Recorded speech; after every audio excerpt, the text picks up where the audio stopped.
welcome to this joint session of the EFRA Select Committee. We're joined by colleagues from the Environmental Audit Select Committee and from the Business and Energy Select Committee, including their chairs. We're very pleased at such short notice that witnesses could come along. We've got some fairly pointed questions to ask, and I know there's been a lot of media interest in this particular session. So perhaps if I could start off by asking Mr. Cochrane, I suppose, have you been at Thames the longest of the three witnesses, would you say? You have. So maybe I could ask by so where did it go so horribly wrong?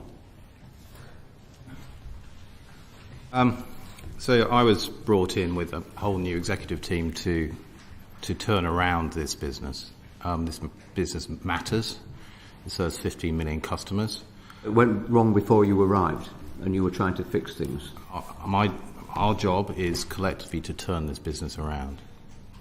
We know that performance, both operationally and financially, hasn't been where it needs to be. We've been very transparent about that. We are very focused on turning this business around, ensuring that it remains financially resilient and delivers a better service for our customers and improves its both its operational and environmental performance. So when Sarah Bentley left, did she give a reason? Was it because she felt that that she was failing to deliver that turnaround, or that the demands placed by shareholders or investors were unacceptable? Did she give any sort of explanation when she went? Could I perhaps step in? Yes, Sir Adrian. Thank you. Welcome. So we should have had our witnesses introduce themselves before. So, Alistair, just introduce yourself and your role. Sorry, I omitted to do that at the beginning. Well, thank you.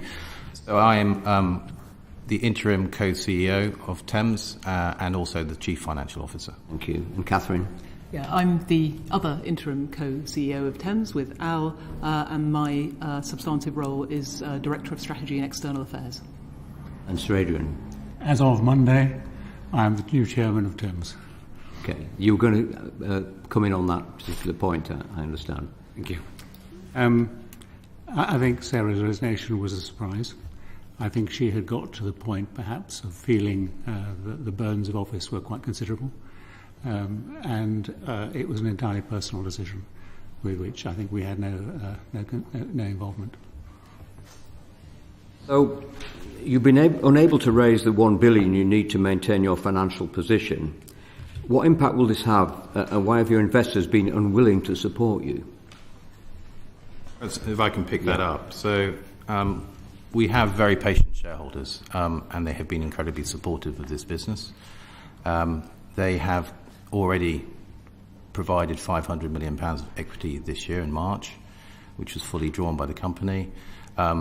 They have offered what is the largest equity support package to the UK water industry since privatisation, in the form of £750 million for in the next 2 years.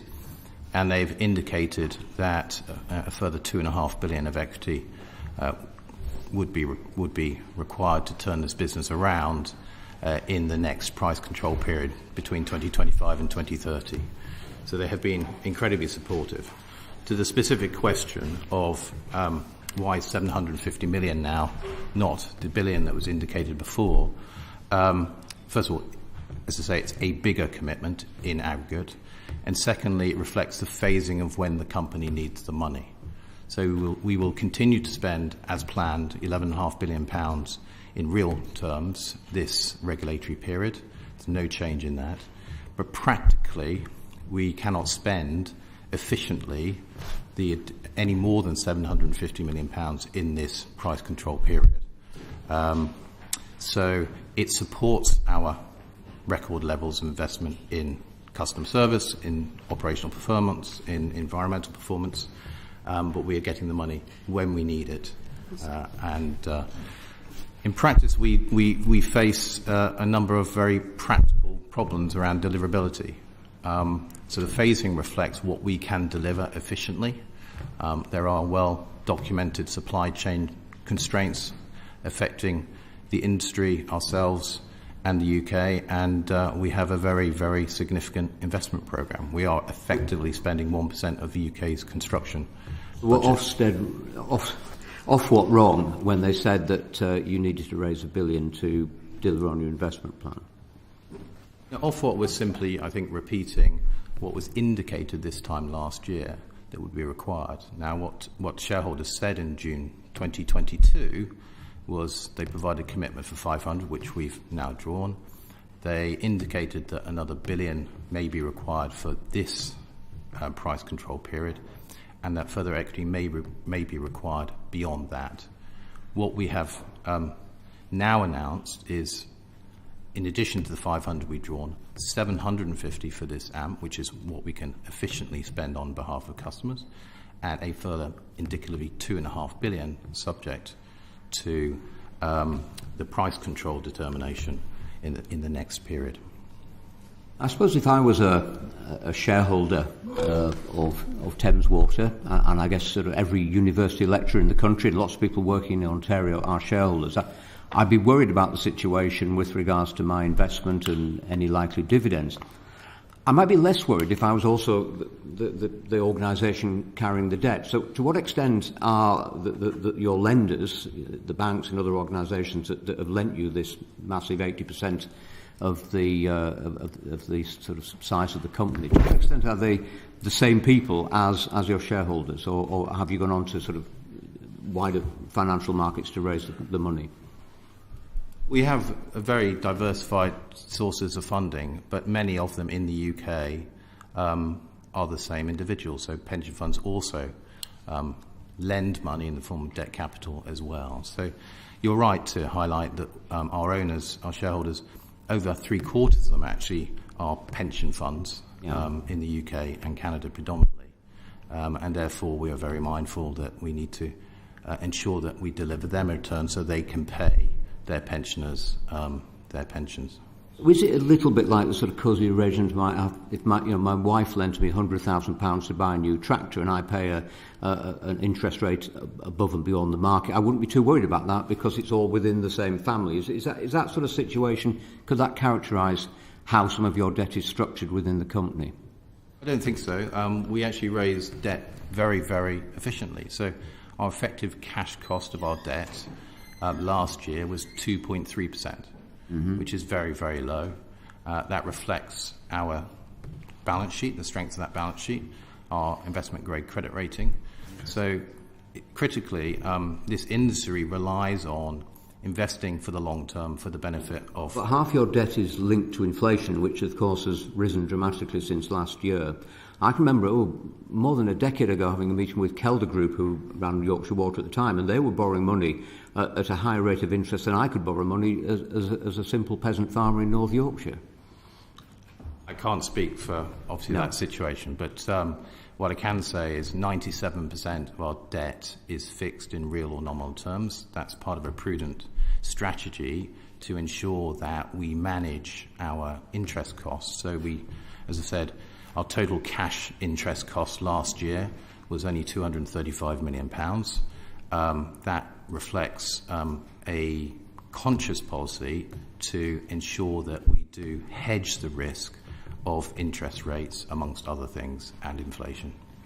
But half your debt is linked to inflation, so that's you're more like the person with a mortgage who finds that the renewals come up than somebody who's fixed it in for 5 years at the sort of rates you could get last year and for the previous 7 or 8 years. Indeed, but like all companies, we ultimately have to borrow money at the prevailing rate when we borrow new money, and that will reflect the Bank of England's interest rates at the time. Okay, thanks. Alan Brown. Thanks, Chair. This for Alistair. What's Thames Water's debt and how much has been paid in dividends since privatisation? So, current level of net debt is £14 billion. That compares to a regulated capital value, the value of the business, of £19 billion, which gives you the 77% gearing rate. In total, dividends that left the company since privatisation is about £3 billion. If you compare that to how much equity investment that has been already put into the business and or will be put into business as part of this equity support package, That's about £4 billion. So in essence, the current set of shareholders who haven't taken any dividend at all will be committing best part of £4 billion of equity to this business. I've seen much higher figures in dividends. Is that 4 billion robust? But even then, that's 4 billion that's paid to shareholders that could have invested elsewhere, surely.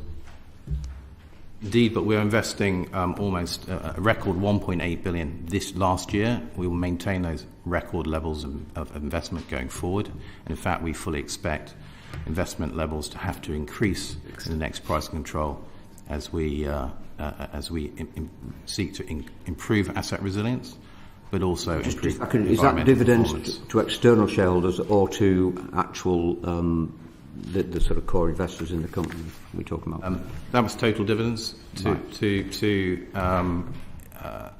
so last year, for example, we paid £45 million to service debt at the ultimate holding company. But to be absolutely clear, our current shareholders, have taken no dividends since 2017. By the way, in your figures, roughly 33% of the debt equates to dividends. Sorry? Roughly 33% of your debt is equivalent to dividends that's been paid out.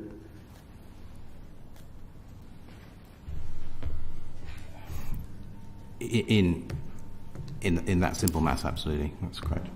Okay. Can I ask about Thames Tideway? How's that funded? That's funded by an entirely different regulatory price control. It's not funded by Thames. It's a different company.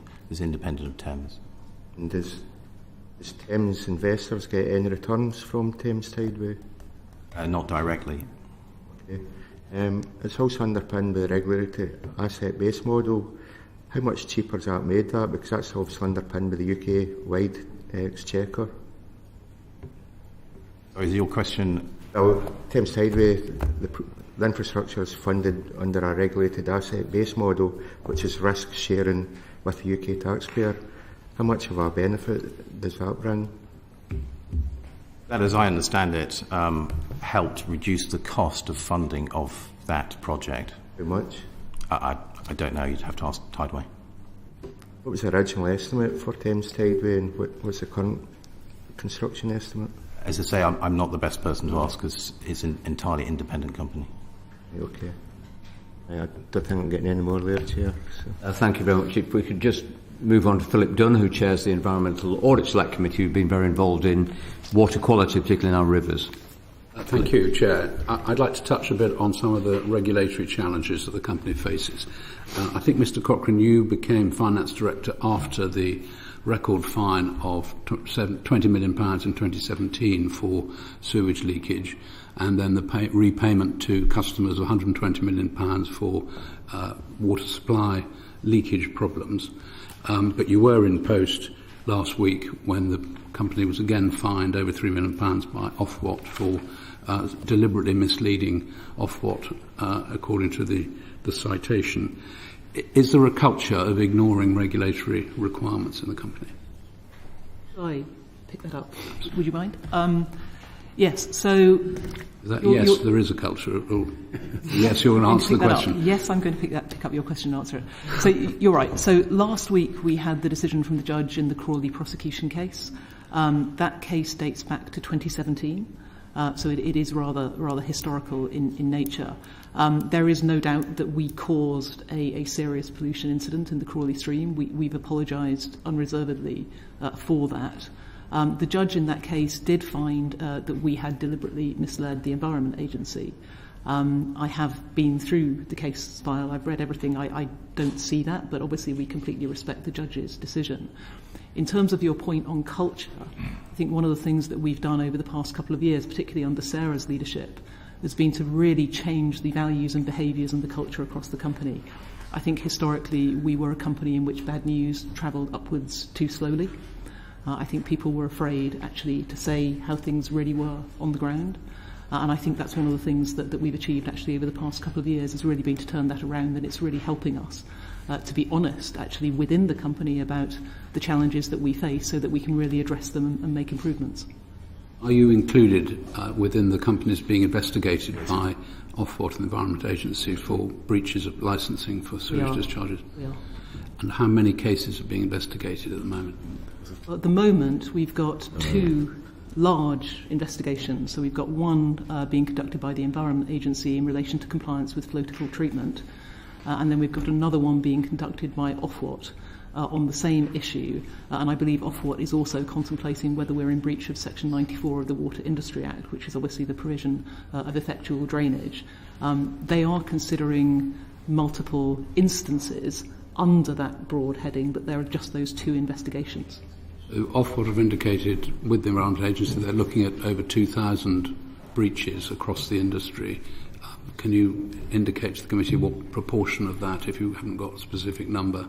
Yeah, I don't have the specific number with me. I mean, I certainly think that Thames would represent a large proportion of that. We have been very open and transparent about the extent to which we are discharging untreated sewage into rivers. We've also said that that is unacceptable, and we've been fully cooperative with the investigations that are being run both by Ofwat and the Environment Agency. Final question from me, Chair. The government have announced today that they're removing the cap on fines for breaches of licence permits. Have you made any assessment yet of what you think that might mean for Thames Water in the event that these investigations lead to fines?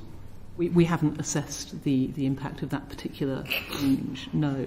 I mean, the one thing that I would say, though, is that although I can understand why the government is doing what it's doing, we are committed to becoming more compliant with this legislation. We're committed to delivering better against the expectations of the public in respect of river health. And almost regardless of the level of financial penalties, we would stay committed to those goals because it's simply the right thing to do, and that's what the public expect. This is a culture change that we can look to for the future, which Alice, I assume you endorse. Absolutely. I mean, I think that respecting our environmental obligations, respecting our obligations regarding drinking water, these are the fundamental bedrocks on which a successful company culture is based. And actually, I think one of the important sort of contributory factors is the culture of the people at the coalface. It's probably mixing my metaphors. And I think when you I started to talk to people on the ground, they are very committed to customer service. And they are the best advocates for the business. We must empower them and let them do their business going forward. Ask the witnesses to speak up. Thank you, Chair. Could the witnesses speak up a little, please? Thank you. Thank you. Just, I think, going back to what you said about it was a leak near Gatwick, wasn't it, where lots of fish were killed?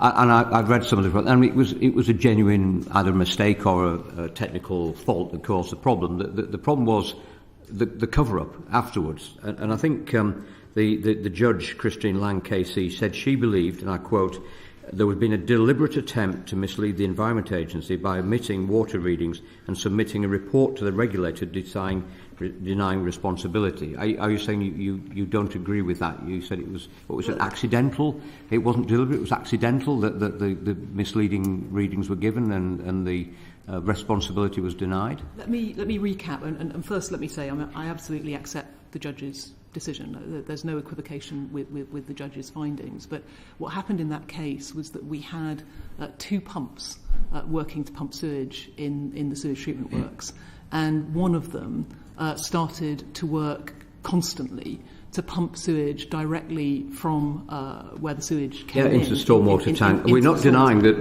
there was a technical fault. It was the cover-up, which I think the judge was drawing attention to, and the attempt to mislead Ofwat about what actually had happened. Yeah, I mean, to clarify, it was the Environment Agency rather than Ofwat, but the point still stands. So what happened was we actually conducted 2 separate investigations into what happened following this malfunction of a pump. One of those investigations concluded that there were multiple factors that could have contributed to the pollution incident, and it wasn't clear that it was our error. And a different investigation conducted by a different team concluded that it was in fact to do with an error that was made by Thames Water not to sort out the malfunctioning pump. Those 2 investigations happened in parallel. They were conducted by separate teams. Those teams did not talk to each other. When we were asked to submit our investigation to the Environment Agency, the investigation that got submitted was in fact the one that had said that it wasn't our fault. In fact, what should have happened is that we should have sent both of those investigations and all the underlying data to the Environment Agency, which in due course we then did. Right. But of course it transpired that what appeared, if you were looking at this from the Environment Agency's point of view, is that Thames Water had said that it wasn't its fault when it knew that it was its fault. And I can see how that comes across. I can absolutely see how that comes across. I think it was an error on our part rather than a deliberate intention to mislead. But I completely respect the findings of the judge. Adrian. I just add one coda to that. It's very early days for me. I've been in the chair for 2 days. But I've got a lot of experience of dealing with other utilities. And I think the change... Could you speak up, please? I'm sorry. The change that needs to occur within Thames is to treat all our regulators as partners. We must have an open book basis with the regulators. We must treat them as people who have the interests of the industry and actually of Thames's customers at heart, and just help them by being very transparent in what we do. That is the tone, I think, that we need to set from the top. Okay, thank you. Barry Gardner. Yes, Mr. Cochrane, you've painted to my colleagues a very good picture of the state of the company at the moment. But in May of this year, JP Morgan's report said it had poor financial performance. You've been the finance director, finance officer for since 2021. Weak operational performance, a stretched balance sheet. It talked about the enforcement cases coming from Ofwat and portended stricter Ofwat dividend policy coming in the future. 151 of your staff you've now chosen to make redundant. That was on the 20th of June, just a month after that report. Are they paying the price for your failure? I think we have been very clear, indeed on Monday when we released our results, that our operational and financial performance wasn't where it needed to be. We've been very transparent about that. We know we need to improve performance for our customers. You haven't been transparent about that for the past 2 years, have you, since you've been financial director? Let's look at the figure that you discussed with my colleague earlier, £14 billion of debt. I think actually note 18 of your account shows that your borrowings are 15.7 billion. How does that reconcile with the 14 billion that you were talking about earlier? So 14 billion, just to be absolutely clear, is our statutory measure of net debt. Net debt. For covenant calculation purposes, which is what we report in terms of gearing, it's 14.7 billion, and that takes account of what is called debt accretion, the additional costs for hedging, inflation, and other risks. That was 14.5, isn't it? 14.7. I thought 14.5 takes the form of your whole business securitization, a structure that you've used to borrow against your highly regulated assets. So a net debt on a covenant basis is 14.7. That, as I say, compares to get to the 77% of gearing, which is the lowest level of gearing in the last decade that we announced this week. Sorry, the lowest level of gearing in the last decade that you've announced, but the second highest in the sector. Indeed, but... Yeah, indeed. And the Ofwat, when you were regulating Ofwat, or controlling Ofwat, Ms. Ross, I thought you said that the ratio should be 60%. Not 77, not 80. Is that not the case? You said it should be 60%? Well, the 60% gearing that we were using when I was at Ofwat, and in fact Ofwat's been using right up until the last price review, is the notional level of gearing that Ofwat uses to input into the formula that it uses to determine the weighted average cost of capital. So did you recommend 60%? Yes, you did, didn't you? No, we were using a 60% assumption for the purposes of calculating the weighted average cost of capital in a price control. So you weren't concerned at all that at that period the company had over 80%? Our view at the time, and I will fully acknowledge that views have moved on, but our view at the time was that a company's choice of capital structure was a matter for the company itself and that the shareholders bore the risk of that. Now, obviously, views have moved on since then. That was the view at the time. Right. So now that the views have moved on, what discussions have you had with the government on the potential nationalisation of your company? None. None. Why do you think it's being talked about in the press so freely? Well, I can say that over the last couple of weeks I've read a lot in the press. Some of that was rather more outlandish than perhaps we would have liked. I think. Well, one of the things that may be outlandish, maybe Mr. Cochrane can come to this, is the way in which you structured, what was it, £560 million of debt, just in the case that the government should have to take over the company.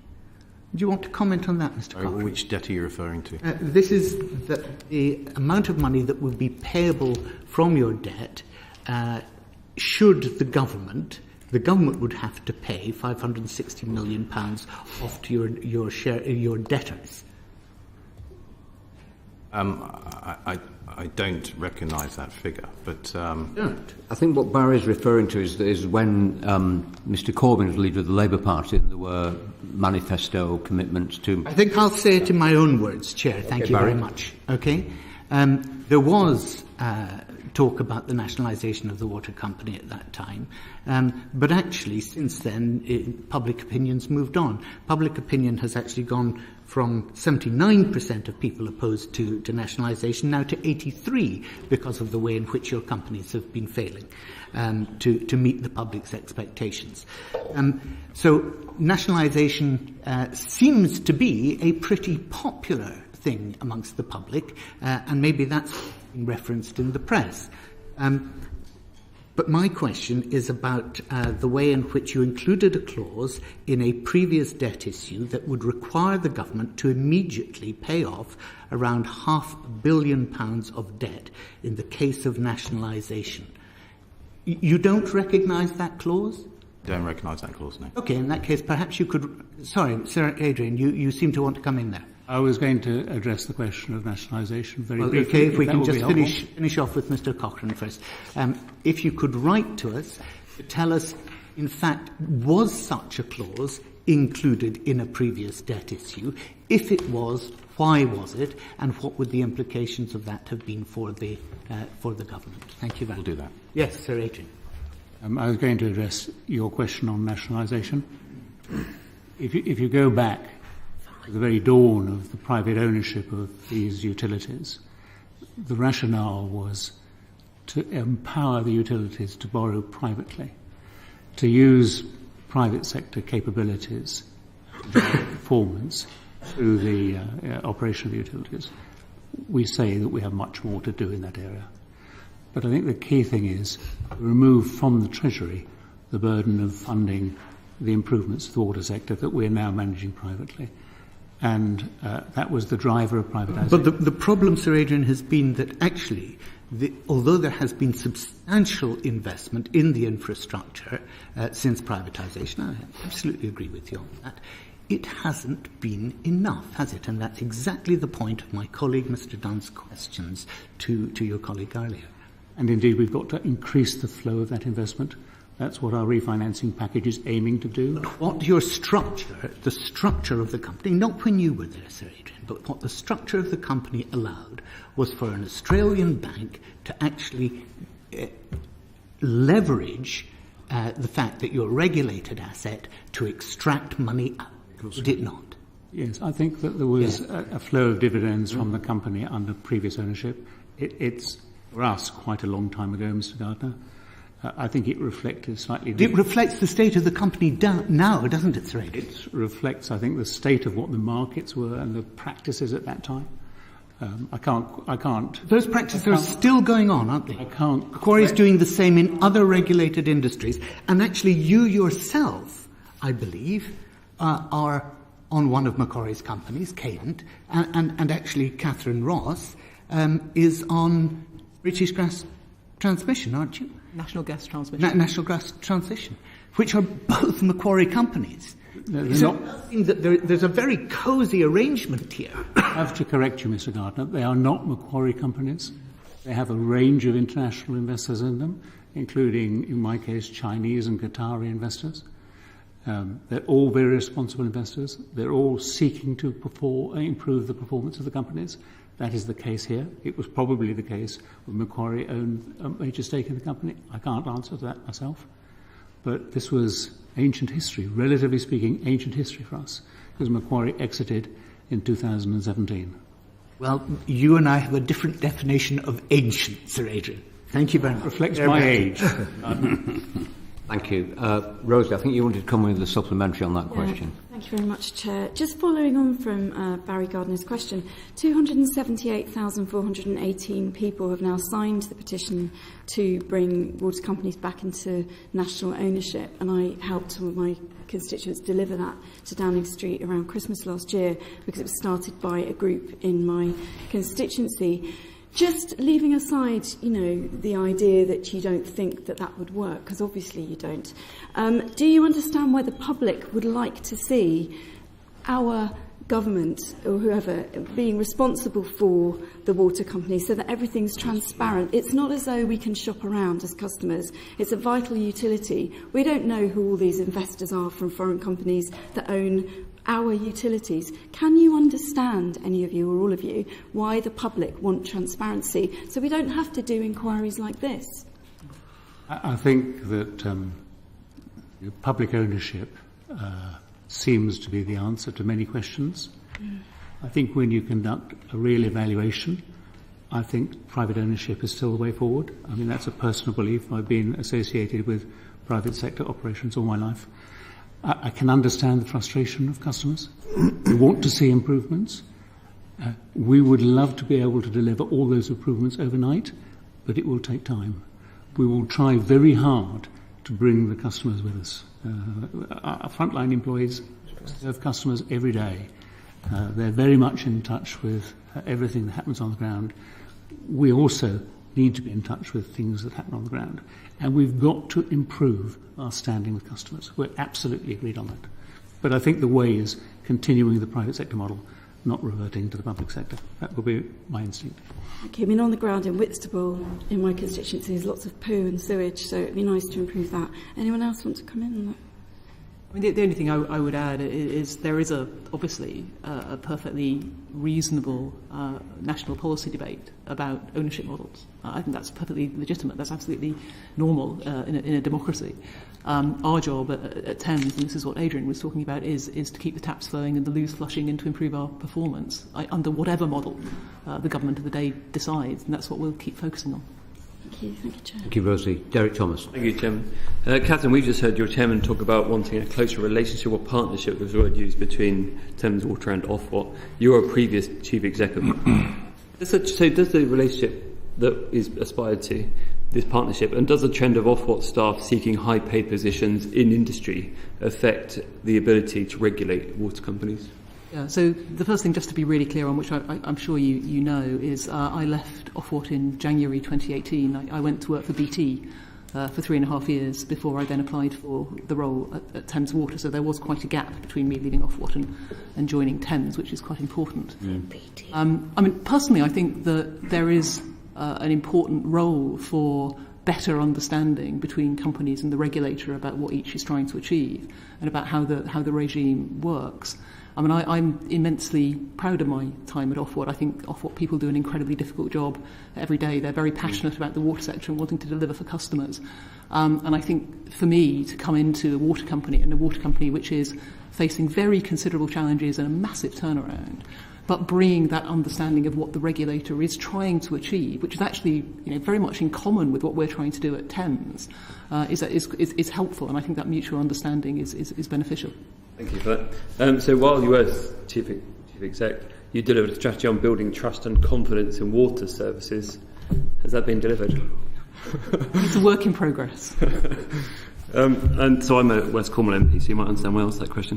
What was your view on Macquarie's approach to Thames Water while you were CEO of Ofwat between 2013? We've covered it briefly, but in terms of their relationship and the way they built up debt, was that a concern when you were Chief Exec?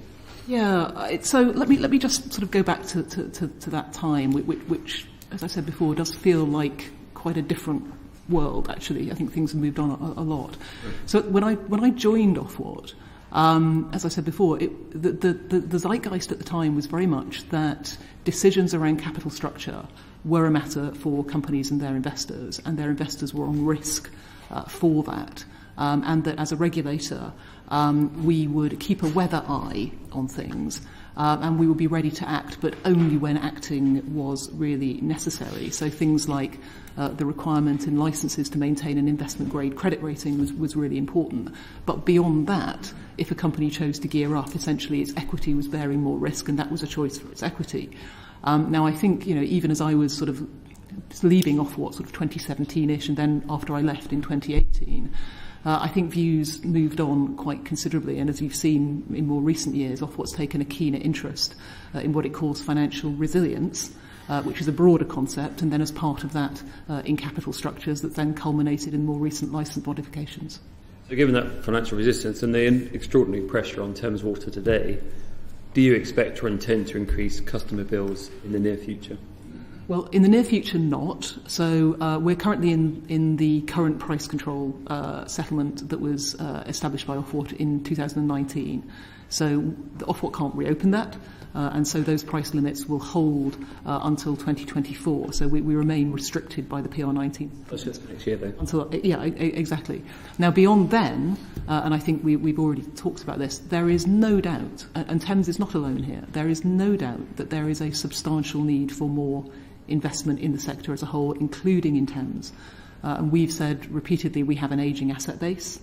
We have assets that aren't as resilient as our customers and the environment would expect them to be. We also have a lot of new infrastructure that we need to invest in to meet the challenges of climate change adaptation and population change. And so that will need to be funded. And it is an unfortunate truth that the only source of ultimate funding for that in the current model is the customer. Now, the really important thing is that we as a water company are as efficient as we possibly can be so that a customer does not pay a pound more than they need to. But it's also important, our previous conversation, that we can access capital markets so that we can finance that investment and smooth the cost over decades rather than basically having to recover all of that cost in, let's say, a 5-year period, in which case the bills will be substantially higher. So, Adrian, then, hearing all that and understanding that at the moment, if you were to put prices up, the customers would feel they're just paying for the failure of Thames Water, essentially. The work you need to do between now and next year, how are you going to approach that to restore trust so that when people's bills increase potentially, that actually they recognise it's to pay for the service they receive, not the way the companies run? I think there are two elements to this. We must deliver on our promises, and we must be much better at communicating with customers. It's a long, hard road, but that's what we will have to do. Thank you. Thank you, Chairman. Thank you very much indeed. Can we ask Darren to come in? He's chair of the Business and Energy Committee, so we're pleased to have you as our guest. Thank you, Sir Robert. Good morning, everybody. Catherine Ross, in 2014, as the Chief Executive of the Water Regulator, you signed off the business plans for the water companies, didn't you? I did. And you just said that at that time you thought it was okay for those companies to increase their debts because it was their risk. Is that right? Yep. What would have happened at that time if any of the water companies went bankrupt? Oh gosh, right.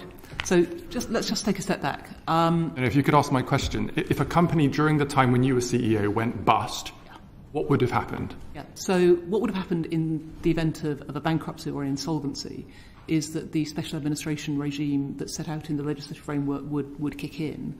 That is a decision for the Secretary of State. I mean, when I was at Ofwat, our expectation would have been that we would advise on that, but it would have been a decision, as I think it still is, for the Secretary of State.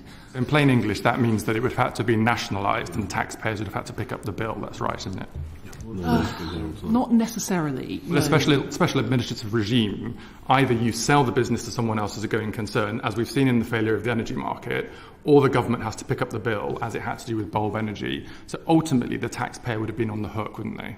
Well, in the event that the company couldn't be sold as a going concern, yes, there would be some liabilities that would have to be met, and they could be met by the taxpayer, or they could be passed on to future customers, depending on the regulatory regime at the time.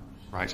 We're here today because Thames Water, which you now run, is in a position where the government is having to plan to renationalise you because of a failure of your finances. But you signed off as the chief executive of the regulator in 2014 for Macquarie to ramp up the debt from £3 billion to £10 billion, whilst taking out nearly £3 billion in dividends, often paying dividends higher than the profits the company made in particular years. The reason we're in this position, and the reason that taxpayers are now potentially on the hook for billions and billions of pounds of national borrowing is because you, as the chief executive of the regulator, and the regulator failed in delivering your statutory duties. Do you want to apologise to the public, Ms Ross? Well, I don't accept that characterisation of Ofwat's price control in 2014. The other thing I would say as well is special administration is obviously a matter for the government, but special administration is very much a nuclear option. There is a very, very high bar on the government deciding to put a company into special administration. And one of those triggers would be insolvency, and the other one would be, perhaps a persistent and severe breach of our licence. Now, we are not close to either of those two triggers, and you heard our CFO talking a little while ago about the fact that we have £4.4 billion of liquidity. We are a long way off that insolvency trigger, and I think a long way off the conditions for special administration being met. Okay. Could I just add something? When I'm ready, sorry, Jim, sorry, forgive me. So, Ms Ross, you just said in the 2014 price review you didn't accept that characterisation, but you've just admitted to the committee that you signed off the business plans that allowed Macquarie to increase the debt, which has got Thames Water into the position it's been in. The regulator facilitated this problem, didn't it? Let me clarify. So in 2014, the Ofwat board, not just the Ofwat chief executive, issued a set of final determinations. That is correct. What those final determinations actually did was set out what the company needed to deliver for its customers and the environment, and also the amount of money that they could recover from their customers to do that. That is all they did. And then, of course, the incentive framework that Ofwat puts around that determines the amount of money that the company actually makes. Now, Ofwat policy at that time, which has moved on, but Ofwat policy at that time was that if a company made a profit under that regulatory regime, it was up to the company to decide what it did with that. So if it chose to pay that profit out of the company in distributions, it was free to do that. Ms Ross, let me ask the question in a different way. Two of the statutory obligations of Ofwat, the water regulator, when it was set up, was one, to protect the interests of customers, and two, to make sure the privatised water companies could finance themselves. On both of those measures, are you seriously telling the committee today that you, as the chief executive of the regulator at the time, succeeded in delivering those statutory obligations in the context that you're before the committee today? Are you really saying that was a success? I think at the time, when I was at Ofwat, and I believe it to be true today, everybody at Ofwat takes their statutory duties incredibly seriously. Did you perform them? We were exercising our functions in pursuit of our statutory duties. Whether every decision we made was perfect with the benefit of hindsight, possibly not, but that's exactly what we were trying to do. With the benefit of hindsight, would you like to apologise to the taxpayer for being here and potentially putting them in this position where, yet again, another regulated market could potentially collapse and expose taxpayers to billions of pounds? I think if you're asking for an apology from Ofwat, I think you should... Asking for an apology from you, Ms Ross? No, I won't apologise for my role as the chief executive as Ofwat, no. Okay. Thank you. Thank you, Darren. I think Barry wanted to come in with another quick point.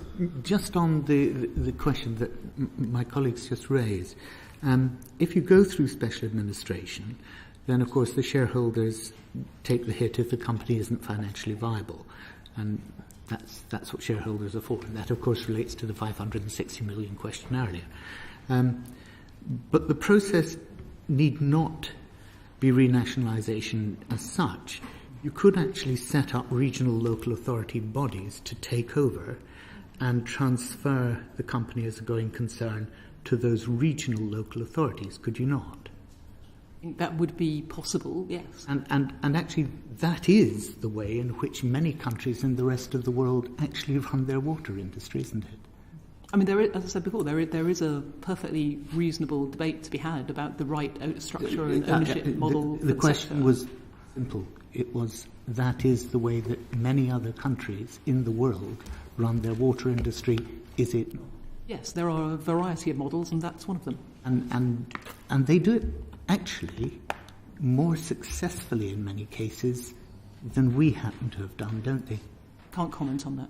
Well, in terms of the questions that my colleague Philip Dunn put to you earlier. I haven't got the comparative information about the performance of different regimes. Finished. Okay, thank you, Chair. Thank you. Just a couple of final questions. Obviously, you've got very high levels of gearing, as we've already mentioned. But you've just talked about long-term investment and how you're looking at decades ahead. So do you think it was a mistake by the company to have so much of its debt, if its debt, about 50%, actually linked to inflation, rather than taking out more long-term deals, given it's such a long-term business? And was that done maybe because the people lending to the company were so closely connected to the company? And I know you've sort of referred to that, but is it the case that actually the shareholders cope without a dividend because they're getting these interest payments in many cases? Well, we manage our balance sheet to reflect the period in which we're investing in. So we have debt that's up to 40 years in tenor. The average age is at 13. Critically, the shareholders have put in additional equity to ensure we retain that strong balance sheet so that we continue to be able to borrow money at a efficient rate of interest, and do so your credit ratings of bonds of late, haven't they? We still retain an investment grade credit rating, a BBB credit rating, which is a strong investment grade rating. That allows us to borrow money efficiently and therefore keep customer bills down. Okay, thank you. I think Alan Brown wanted to come in with a quick point. Thanks, Chair. Just think about Alistair at the outset when I asked you about dividends. We've got a briefing, and if you look at Thames Utilities, Thames Water Utilities accounts, it shows that cumulative dividends paid out was 7.2 billion. So why did you give a much lower figure? Let me provide you the analysis after this committee. Yeah, that'd be very good.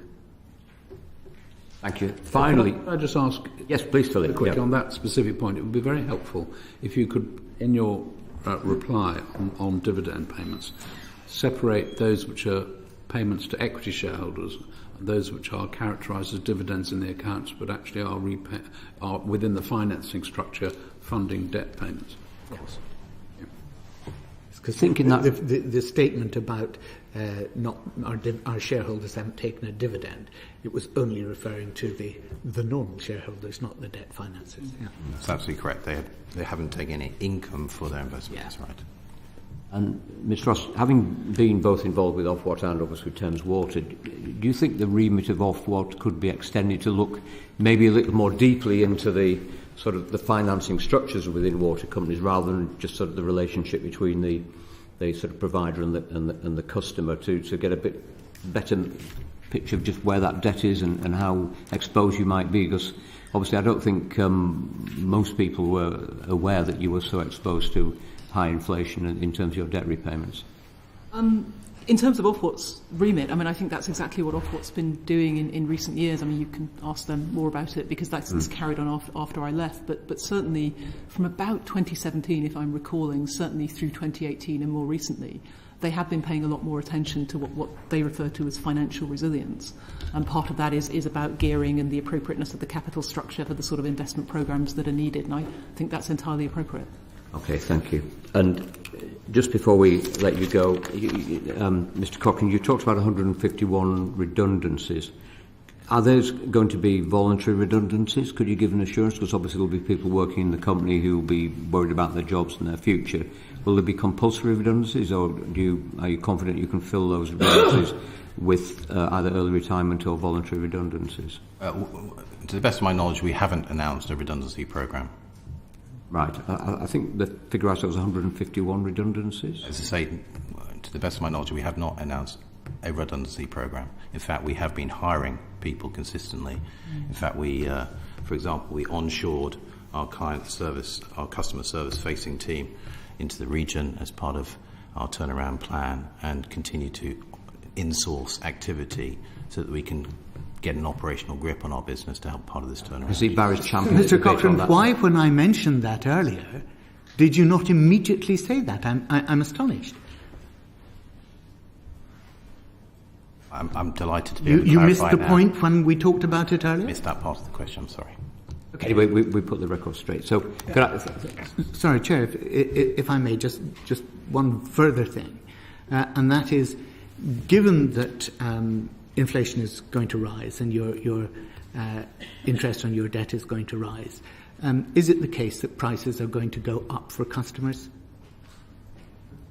Indeed, under the regulatory model, prices are indexed to inflation. So why is it that you and others, indeed in Ofwat, and indeed in government, have been saying that there is no possibility that bill payers will see their bills rise.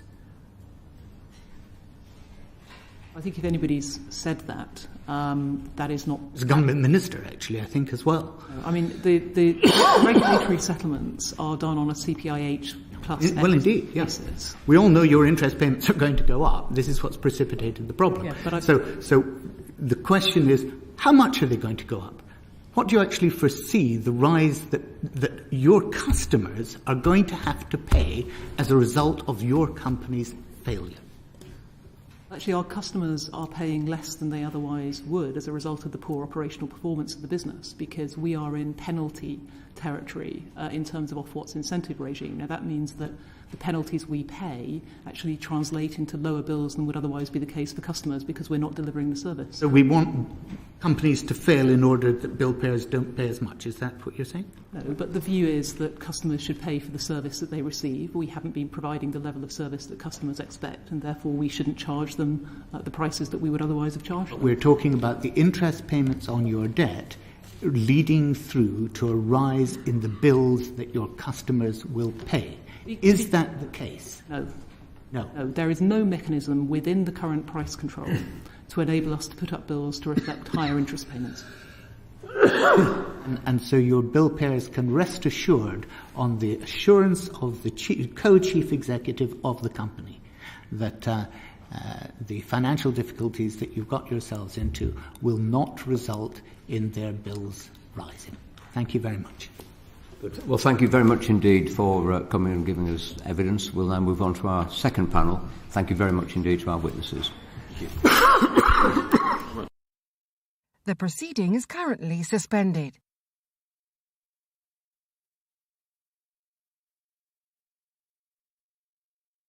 The proceeding is currently suspended.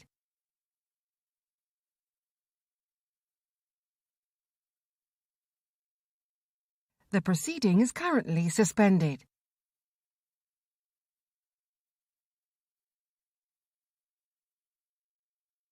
The proceeding is currently suspended.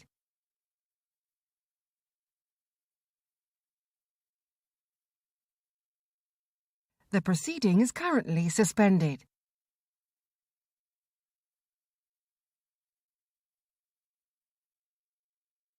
The proceeding is currently suspended.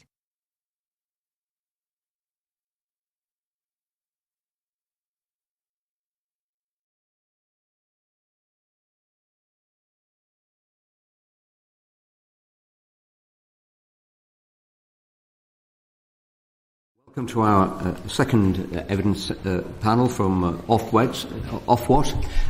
Could I, actually Ofwat as well probably, but could I ask the witnesses to introduce themselves? Ian I know from my time at the Department for Transport, of course, so welcome and nice to see you again.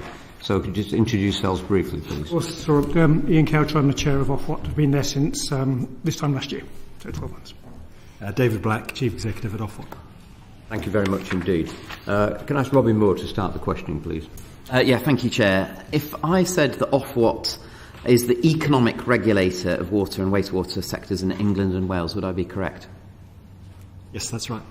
So how can I, or indeed any members of the committee sat around here, or indeed my constituents, have any confidence in Ofwat when on the 29th of June you express confidence in Thames Water's financial situation, yet Thames Water's debt burden is 20% above your recommended level? So yes, as the economic regulator, we set an amount of debt level in terms of when we set price controls as what a reasonable, prudent company should have. However, companies have discretion to manage their own financial affairs, and so companies make decisions about the choices they make in terms of debt levels. What we do as a regulator is to protect customers' interests by ensuring that they do not bear the consequences of companies' decision making. And what we've done in the last 2 years is to very much strengthen the provisions around companies having adequate financial resilience. And so our concern is making sure companies have sufficient buffer to deal with uncertainty, to deal with events that may materialise, and that's exactly what we have done. And so we have protected customers' interests, customers protected in terms of the bills they pay and the services they receive, and they will remain so. And so do you think that you've acted reasonably and responsibly and quickly enough within the situation that we're seeing with Thames Water at the moment? So Thames Water are responsible, and the shareholders are responsible for their level of debt, and we are holding them to account on behalf of customers. But how are you holding them to account if we're in this situation that we are at the moment? What action have you taken so far? Can I just say a few words? So the situation in which Thames finds itself is a consequence of its underperformance. So it's got high levels of gearing. We would like to see the gearing levels down because it does provide, as David says, a greater buffer when things go wrong. So Thames, its problems at the moment are being crystallised because they've got underperformance, so they are not getting the revenue they expect because they're delivering poor service to their customers. So the revenues are down and their costs are higher. So the shareholders are now bearing the extra cost. Which means because of the lack of resilience in the company, which we are concerned about, it now needs injection of shareholder funds. So our concern is performance. They are in the situation because performance is not where it needs to be, and we've got similar issues in other companies, but at Thames, their performance is bad. So we have been all over them in addressing their issues about turnaround, improvement, customer services, and costs. So when you say you've been all over them, why did you on the 29th of June express confidence in their financial position? We're only in July now, that was only last month. We are confident that in the conversations we've had, they have got sufficient equity commitment coming from the shareholders to address their shortfalls. So we in the short term believe that the right course of action at this point in time, because they haven't got financial resilience, is for the shareholders to inject equity to support the business as it stands today. So Ofwat expressed confidence in Thames Water's financial position on the 29th of June. We're now in July. You are here recognising that they have got challenges now with their financial position. Thames Water has raised 750 million of the 1 billion it requires. You've mentioned short term there. What is the impact going to be on customers, on my constituents and indeed constituents of those sat around the table here? Before we respond to that, I think we should make very clear that in December last year we published a report saying we were unhappy with Thames's financial resilience and that action was required. At that time, the company had committed to £1.5 billion of equity injections, and on that basis, so that was the basis, that was our view at that time. But it hasn't raised that level of funding. It's not that on 29th of June we've suddenly changed our position. We were very clear and have been clear for some time that Thames has inadequate financial resilience and that they need to address that. So just to be clear on that. Okay, so over that time frame, Thames hasn't raised that level of funding. Is that correct? So they've injected the £500 million as they committed to recently, and it was the remaining £1 billion which they have now reached agreement with the shareholders to support a £750 million injection in the company. So that's the change, and that was our concern and why we were engaging with the company ahead of their financial reports about the shareholders' commitment, and those are the discussions that we've been having with the company. Do you feel as a regulator that you've taken sufficient enough action, despite having first raised it in December and not giving as stark a warning as I would like to see from a regulator on the 29th of June? I think our warning in December last year was unambiguous and clear that they had insufficient financial resilience. Do you feel as a regulator that you've taken sufficient enough action since the warning that was put out in December last year? Yes, but we were also engaged before that. We were having discussions. Shortly after I was appointed as acting chief executive, I was discussing with the then chief executive of Thames Water about our concerns about their financial resilience, and it was those and in terms of we have an annual process where we look at the company's assurance around their adequacy of financial resources and about how the company was going to demonstrate that, and that was the outcome of those conversations were the company's commitment to inject the £1.5 billion into the business. So we've been engaged with Thames on their financial resilience for some time. The shareholders are responding, but we remain concerned that there are significant issues to address, and as Ian said, significant performance issues in terms of the turnaround of the company. So how are you as a regulator going to ensure that challenge is addressed and their debt burden is going to be brought down? So in terms of, the first thing is for the company is to get a plan that will secure their turnaround. So they've obviously made a number of attempts to turn around their business. Those haven't succeeded at this point, and we continue to hold the company to account on their performance to date, and so imposing financial penalties on the company for their failures to deliver for customers. We have a number of licensed powers, but we have powers, for example, in terms of the payment of dividends, which we've just brought into place, but we also will examine their assurances around their financial resilience, which they have provided to us on this past Monday, and we'll work through that and engage with the company. We will remain in discussion with the company about their ability to secure financing from shareholders.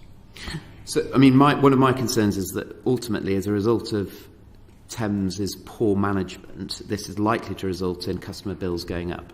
No.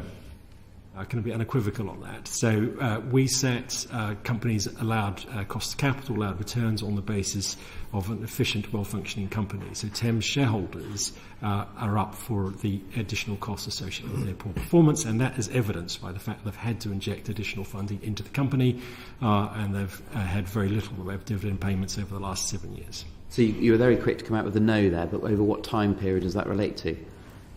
So in terms of, we reset price reviews every 5 years, but the key point is we're saying that we will allow Thames the efficient costs of running the business. Now that may vary, and we will set that again as part of the 2024 price review. So you can only confidently say no up until 2024, is that correct? Or beyond that? Not at all, because we have a policy position. So whether bills are going up or bills are going down, that will be determined by the needs from a customer and an environmental perspective, and we will set bills on the basis of Thames's efficient costs and an efficient cost of financing. And so that will be the basis for setting bills, and it won't be about Thames's actual debt burden or actual costs of debt. Thames customers do not pay a penny more for Thames's 80% gearing versus other companies' 60% gearing.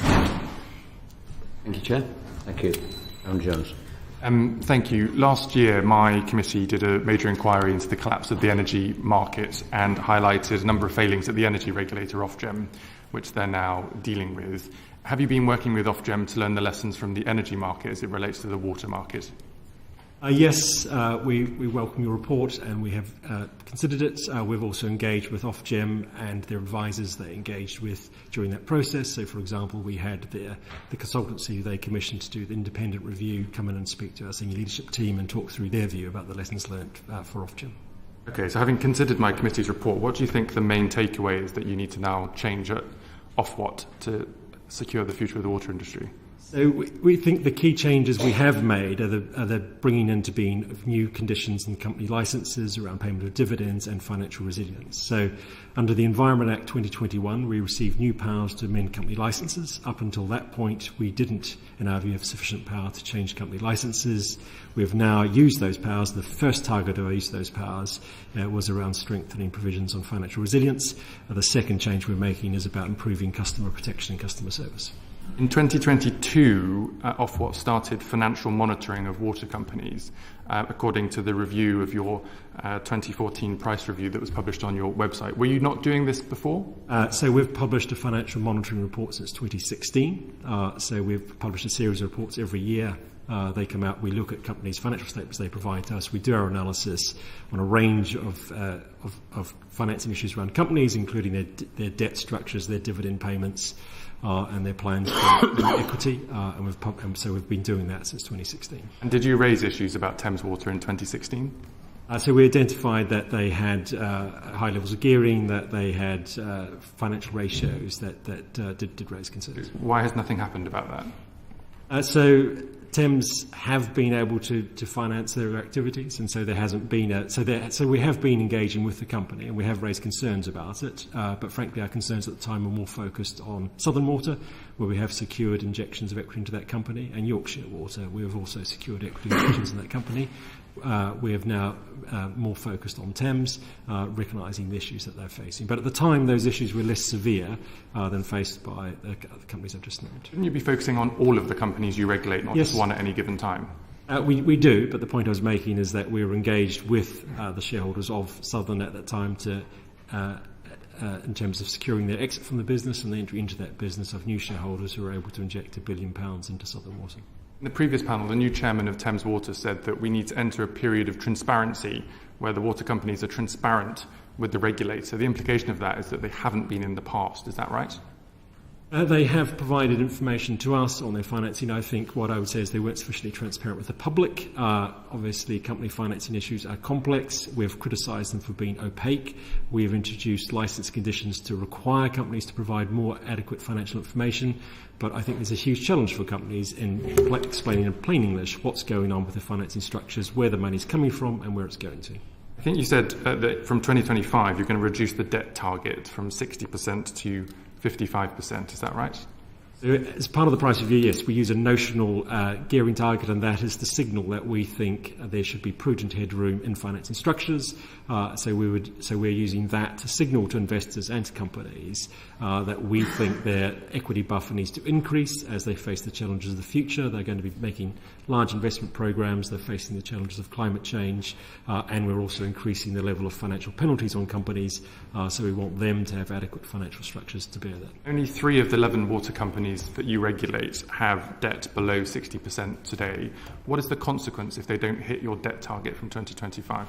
So what we're concerned about is adequacy of financial resilience. And so that doesn't rest on gearing alone. So I think we need to be quite clear that the gearing number is useful. Could you try that in just plain English for me? Yes, forgive me. sure. So what happens if they don't hit your debt target? What's the consequence for the company? So we're not setting a target in terms of companies to... Why do you call it a debt target if it's not a target? Because that's the basis for setting the price review, which is about making sure we're protecting customers' interests. So customers are paying a bill based on a 55% gearing target rather than the actual gearing the company has, which relates to the question earlier about how we protect customers' interests. So we're saying that we're going to set customer bills on this basis. If companies have different financing structures, they bear those consequences. So it's really important that shareholders and companies are responsible for their financial structures. We are here to protect customers' interests, and that's what we're doing. My last question is on consequences. You've made the point repeatedly that you protect customers, and you've talked about customer bills.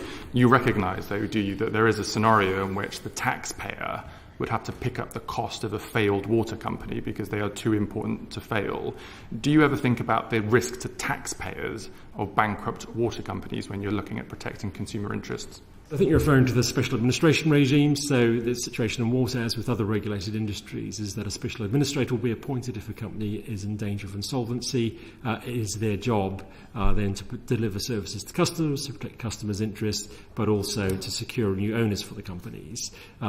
And in contrast perhaps to the energy companies you looked at, water companies have very large asset bases. And so in the first instance, we think costs around special administration will be borne by investors.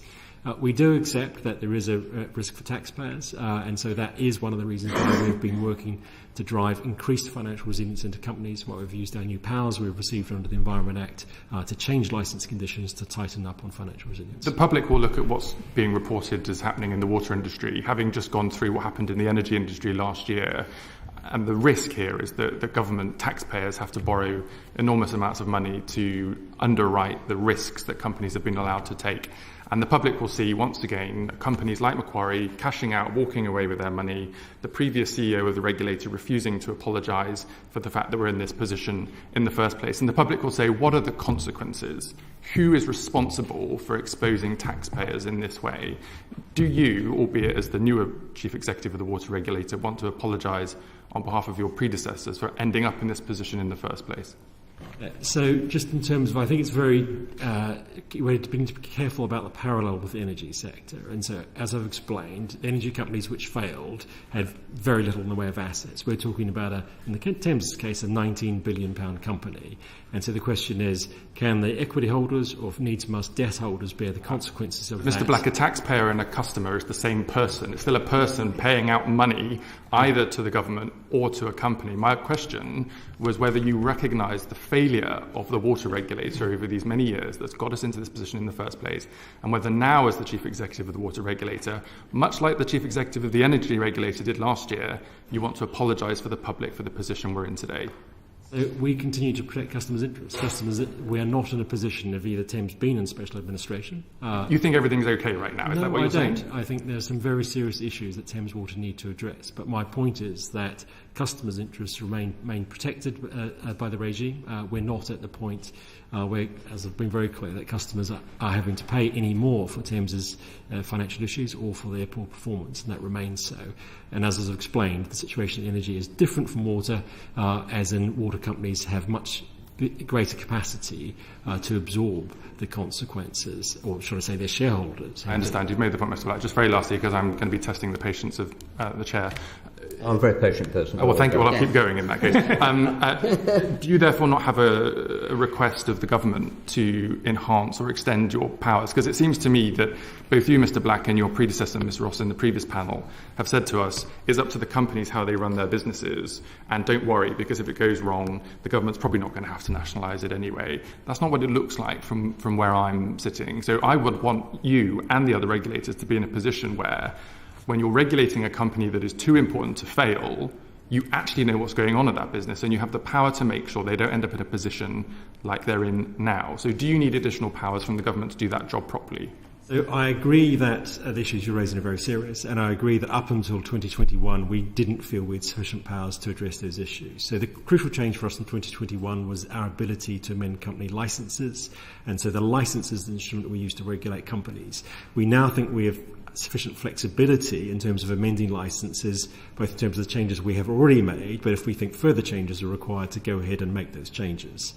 So we think the government has now given us the additional powers. We've also received additional funding, or the ability to raise additional funding, so we can resource up to exercise those new powers. Thank you. Thank you, Darren. Kat Smith. Thank you, Chair. Mr. Black, earlier in response to a question from my colleague Mr. Jones there, you did say that the water companies were transparent with yourselves as the regulator, but not necessarily with their customers. I'm just wondering, I'm left wondering, what on earth is the point of a regulator if then you're not communicating that with the public? So we think companies have a responsibility to communicate clearly with their customers, and so that was the question I was responding to. We are able to get information from companies. We require them to provide annual information to us of considerable detail.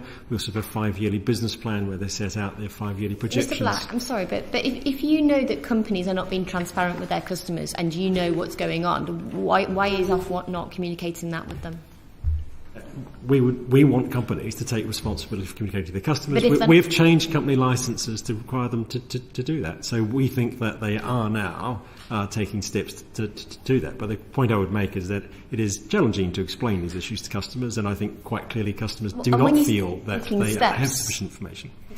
What is taking steps in that situation? So in terms of, we can set guidelines in terms of what companies ought to be doing, in terms of what they publish. Guidelines are obviously optional then, yes? We also have requirements of what companies publish. What are the requirements? So the companies do publish annual financial statements. They do set out. So the question is not so much they set out the information. It is about communicating that in an understandable form to their customers. So we think the information why the public are kind of questioning what is the point of your organisation when it does appear that you have done absolutely nothing to inform them about some of the risks that these companies are taking. And I am left wondering whether or not this model that we have of water ownership in this country, which is completely out of step with what is probably the international norm here, is working, because it strikes me that in 2017 the FT reported in a 10-year review of company accounts that on profits of £20.7 billion, water companies paid an average tax rate of 8%.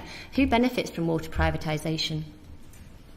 So in terms of since privatisation, £190 billion have been invested. So that has driven significant improvements in service, so improvements in water quality, reductions in the levels of pollution, and improvements in customer service, reductions in water supply interruptions. So there's water investment, capital investment in the sector is about double at the rate pre-privatisation. So clearly the question about the ownership of companies is a matter for government, not for Ofwat.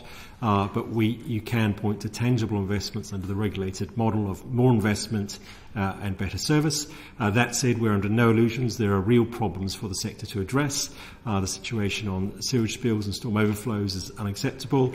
Now that we have the information about those discharges, action has been taken. But I should point out that these are issues that exist in other jurisdictions as well. There are a problem in Scotland. There are a problem in other countries as well. It does require a concerted effort to address. It will require more investments, and we are part of that process. We've had 34 years of water privatisation, and why is it that we're still talking about this desperate need for investment? If privatisation was meant to be the answer to this investment question 34 years ago, why are we still in this situation today? Is it because of the regulator, or is it because of the water companies? So in terms of areas of where companies have fallen short of performance, so we've been very clear with the committee that we think the performance of Thames Water is poor. It needs to improve. There are other companies where we have concerns about as well. We think there are sector-wide issues to address. But again, as I point out, if you look at other countries, other jurisdictions, they are facing the same challenges, issues of climate change, high-density urban areas, addressing particularly with older infrastructure issues, about making in terms of getting better performance that in line with what the public would expect. And so that we can point to significant investments since privatisation, we can point to significant improvements, but there's clearly Why is privatisation so unpopular? Whenever we see public polling on the idea of renationalisation of water companies, it's incredibly popular with the public. Why do you think that is? I don't think that's a question for me to answer. I think you, as an MP, will be much better placed than me to address that question. Is it because of the absolute utter failure of the water companies in England right now? We can point to huge improvements in service, huge levels of investment. Clearly, we accept the public is dissatisfied with companies. We've done some research which suggests that trust in companies have fallen over the last 3 years. We think it's really important the sector address those issues. Ian and I called companies' chairs and chief executives in to really make the point that they need to improve performance. We are seeing signs of change in the water sector, but much more change is needed. And this is not about who owns the companies. This is about companies really adopting much more forward-looking management practices, so investing in smart grids, smart networks, should I say, smart metering, using nature-based solutions at scale, and really modernising the way companies work. And we will continue to push the sector to do just that. Can I just say a couple of words, Kat? It's a really good question about the privatised water model. So it has been privatised for 30-odd years. £190 billion has gone into investment in the sector. That's £4, £5, £6 billion a year. I would worry that in a nationalised situation that the call on that kind of investment wouldn't be there. So the money wouldn't be available, so it is going in. Why are we facing such an investment crisis now? It's because the nature of the investment is changing. So we've got to address things like water resilience. We now need more water to cope with population growth, urbanisation, climate change. There's changing standards on levels of water abstraction that the Environment Agency is pushing through, the drive towards net zero, and the need to address the stormwater overflow. So that is a very, very significant step up investment that we've not seen in the past, and that is causing some concerns about the future. My final question, if I may, Chair, is just about particularly about Thames Water. Can I ask what plans have been put in place to prepare Thames Water for potential failure and what that might look like?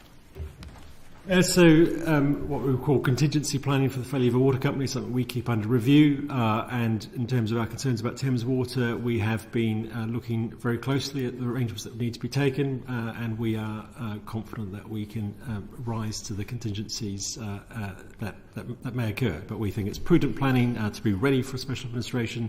But as the company noted this morning, they have sufficient liquidity to meet the challenges of the immediate future, and shareholder commitment for additional funding. Should those materialise, then obviously this planning won't be needed, but we think it's prudent as a regulator that we prepare for these outcomes, and we've been working on that. Would you say you're confident that the special administration regime will not be needed in the case of Thames Water? I think we need to remain ready to employ that. Do you think you'll be deploying it? I think at this point in time, the company is saying that they have secured commitments from their shareholders, and so believe them. So it won't be needed. Obviously, so in terms of, I think it's great that the company have secured the commitment from their shareholders, but clearly there is, the money has not yet arrived into the company, and so that at that point we will feel more confident. Can I just add a little tiny bit? One of the reasons we're doing a lot of contingency planning now is to learn the lessons of Bulb. What that would mean. It's the most recent example of administration. So we're working with our colleagues across government to say, in the unlikely circumstances it happens, are we ready? Have we got everything in place? So we don't think it's likely at the moment, for the reasons David said, but it would be sensible for everybody just to think about the possible implications. You do not think it's likely? At this point in time, we're confident the shareholders will inject some cash, but the problems at Thames are deep-rooted. And I'll repeat what I said before. The problems at Thames are a function of cost overruns and poor performance, and they need to fix that as quickly as possible. Otherwise, they will have the same problems in the future. Have you been asleep at the wheel as the regulator? No. Okay. Chair. Thank you. I think Dan wants to come in very quickly. Very quick follow-up. It's great to hear that you're trying to learn the lessons from the bulb failure. One of the issues with the energy companies that collapsed last year was the capital that the Treasury had to provide to keep them running as going concerns. Bulb was huge for the energy market, but is actually quite small compared to Thames Water. What's the assessment been for the Treasury in terms of the amount of capital it needs to put aside should Thames Water fail? So we've been working on those issues. I'm not going to name a number in terms of where we're at in the process, but as I've noted, there's quite big differences between Bulb, which is a relatively asset-light company exposed to energy market fluctuations, and Thames, which is a large capital-intensive business with larger asset base and ability to raise funding. When the energy market failure was happening, both the regulator and the government wrote to my committee confidentially to tell us those numbers. Will you commit to do that to this committee? I think we'd probably refer that to Treasury. Those are questions for them, really. Okay, thank you. I think, could you sort of give taxpayers an assurance that if there were to be a special administration, this wouldn't be the taxpayer bailing out the shareholders? They would have already lost their shirts, and it would be a case of picking up the pieces, more like the banks, I suspect, than the energy companies. And that, who knows, you know, if the company performed well, they could well be sold back into the private sector, as we've seen with some of the bank shares. Yeah, so the company would remain an attractive interest for other potential investors, and so, as I say, they've got a £19 billion asset base. They have a secure revenue stream. So the question will be in terms of the interest of the existing shareholders. So they're the first in terms of their equities at risk. They're well aware of that. Then there's a question about the debt holders in the company. Might be the same people we heard in the first session. I don't think in the main that is the case. Okay. Thank you. Barry. Yes, thank you, Chair. First of all, let me make it absolutely clear. I understand you came into the business only in July last year, and Mr. Black, you came in, I think, in April just before that. So you are left responding for things that happened broadly before your tenure, and I just want to say we appreciate that. If we go back, let's go back to 2003, South East Water. And you'll remember that Macquarie purchased South East Water then.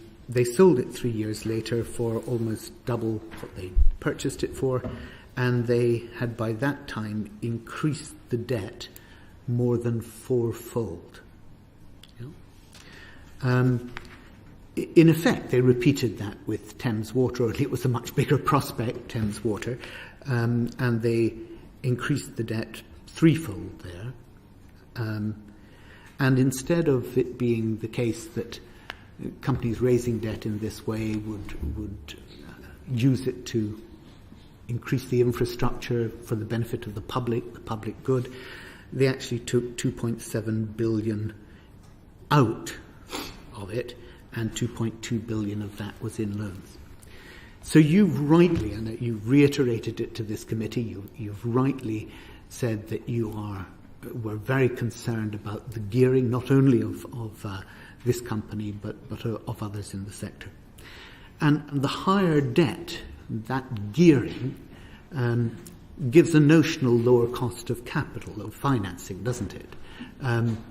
So lower charges then result in the short term. But my accusation against Ofwat would be that you've basically you've encouraged over-leveraging.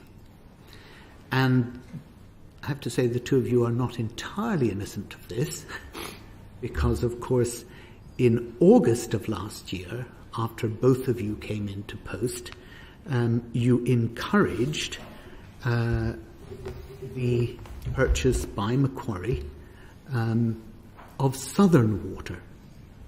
Now, you knew its track record. You know what this company does. You know it over-leverages. You know that in the short term that can get charges down, but when it goes wrong and financing costs increase, we see the debacle that we've had with Thames Water. So it seems to me that Ofwat, over a long period of time, has been guilty of encouraging over-leveraging, and the immediate charge that I would lay at your two doors is that you did exactly the same thing just after you came into post with Southern Water. So just in terms of to contextualise, so going back to around early 2000, so the sector asset, so if we go right back to the start of privatisation, the sector asset base was £9 billion. It was fully financed by equity at that point. Today, the sector asset base is around £85 billion, and debt levels are around £57 billion.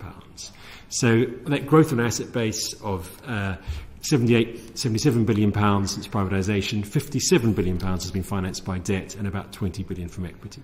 So when we look at the picture across the sector, debt has been a key source of finance, not the only source of finance. And that was intended at privatisation, so that debt levels would increase to fund the growth in asset base. I don't want over ground where we agree. Yes, yeah. So now can I move on over ground where we disagree? So yes, so now moving on to the cases that you've talked through in terms of, and it's a very knowledgeable question in terms of South East Water and the Macquarie's ownership of Thames. I would agree that Macquarie's ownership of Thames, that they did gear up the company to very high levels. They extracted that in form of dividends, and that's the reasons why we have changed the licences once we've had the power to do so. However, we've been very clear about the new basis and our new expectations of investors. So, and just coming to the specifics of Southern Water, Macquarie's injected £1 billion into the Southern Water Group. They're now standing by to inject a further £500 million.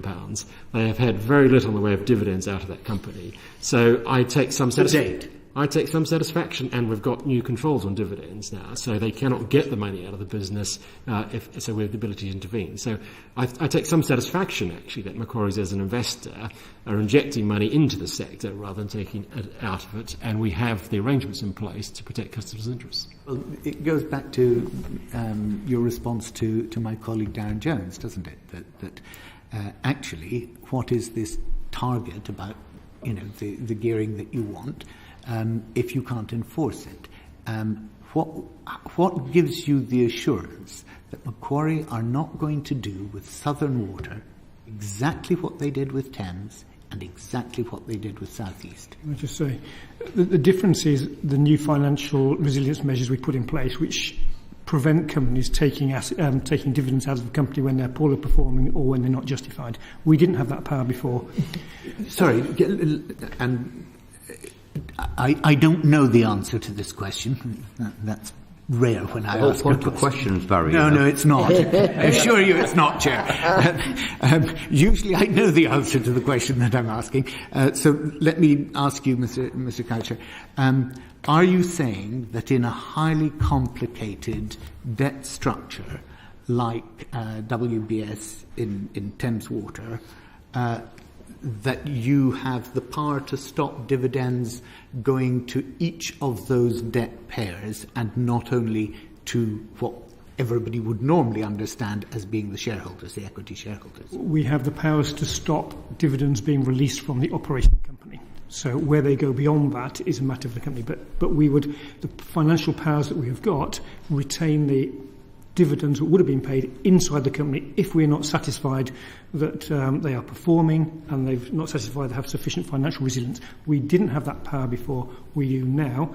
And the Southern one is a good case in point working. So Macquarie have gone in there with a group of investors. They've looked at the business. They now realise they now need to inject further equity because of the base, and that is what they're doing precisely now. And we are confident that the situation that happened a decade or so ago is now protected. Thank you. So what you're saying is, had these new arrangements been in place when our previous witness was the CEO of the organisation, and subsequently, what happened with Ofwat, what happened with Thames Water, could not have happened. We would have had the ability to block the dividends going out of the company, yes. So I think, again, it was a question from my colleague Darren Jones to her when she denied that they had failed in any way or lacked any powers to do so, that is one way in which the debacle could have been prevented. Yeah, thank you. So are you confident that going forward, no company, no part of the ownership of the company would be able to receive the level of returns that Macquarie was extracting from Thames Water, between 15.9 and 19%. That's over double the normal return that regulated. So we've set us over. We've changed the license to make those. To give us the power to do that. But furthermore, we've now got more flexibility with the license. If we think further changes are required, we will introduce them. Great. Thank you very much. Thank you. I think Rosie wanted to come over with a supplementary on that. Yeah, I mean, I'm going over some ground covered by Darren Jones and Kat Smith, I'm afraid, but my constituents would really like to know, I mean, do you understand why in the coastal town of Whitstable, for example, they don't have a lot of faith in Ofwat or the Environment Agency or anyone else that is supposed to be imposing fines and stopping? You know, we know that you impose these record fines against Southern Water, for example, but nothing has actually practically and physically changed. Every time we get a thimbleful of rain, there's sewage released into the sea, which affects every aspect of daily life in a town like Whitstable. Can you just maybe, you know, can I just give you the chance to kind of briefly explain to them why they should have faith in you, what you can do? I mean, you've talked about improving customer service, revoking licences, stopping shareholders getting dividends, and that customers' interests remain protected. Can you convince my constituents that you're doing your job? Let me get this. So the issue of stormwater overflows is appalling. You know, we have said this, and I have said this to committee before. The over-reliance and use of stormwater overflows to deal with rainfall, as you suggest, is unacceptable. So what we've been very clear to everybody that if a company, and this is the same for the Environment Agency, if a company is in breach of its legal or regulatory obligations, they will take action and they will force compliance, and the companies will be responsible for rectifying the problems.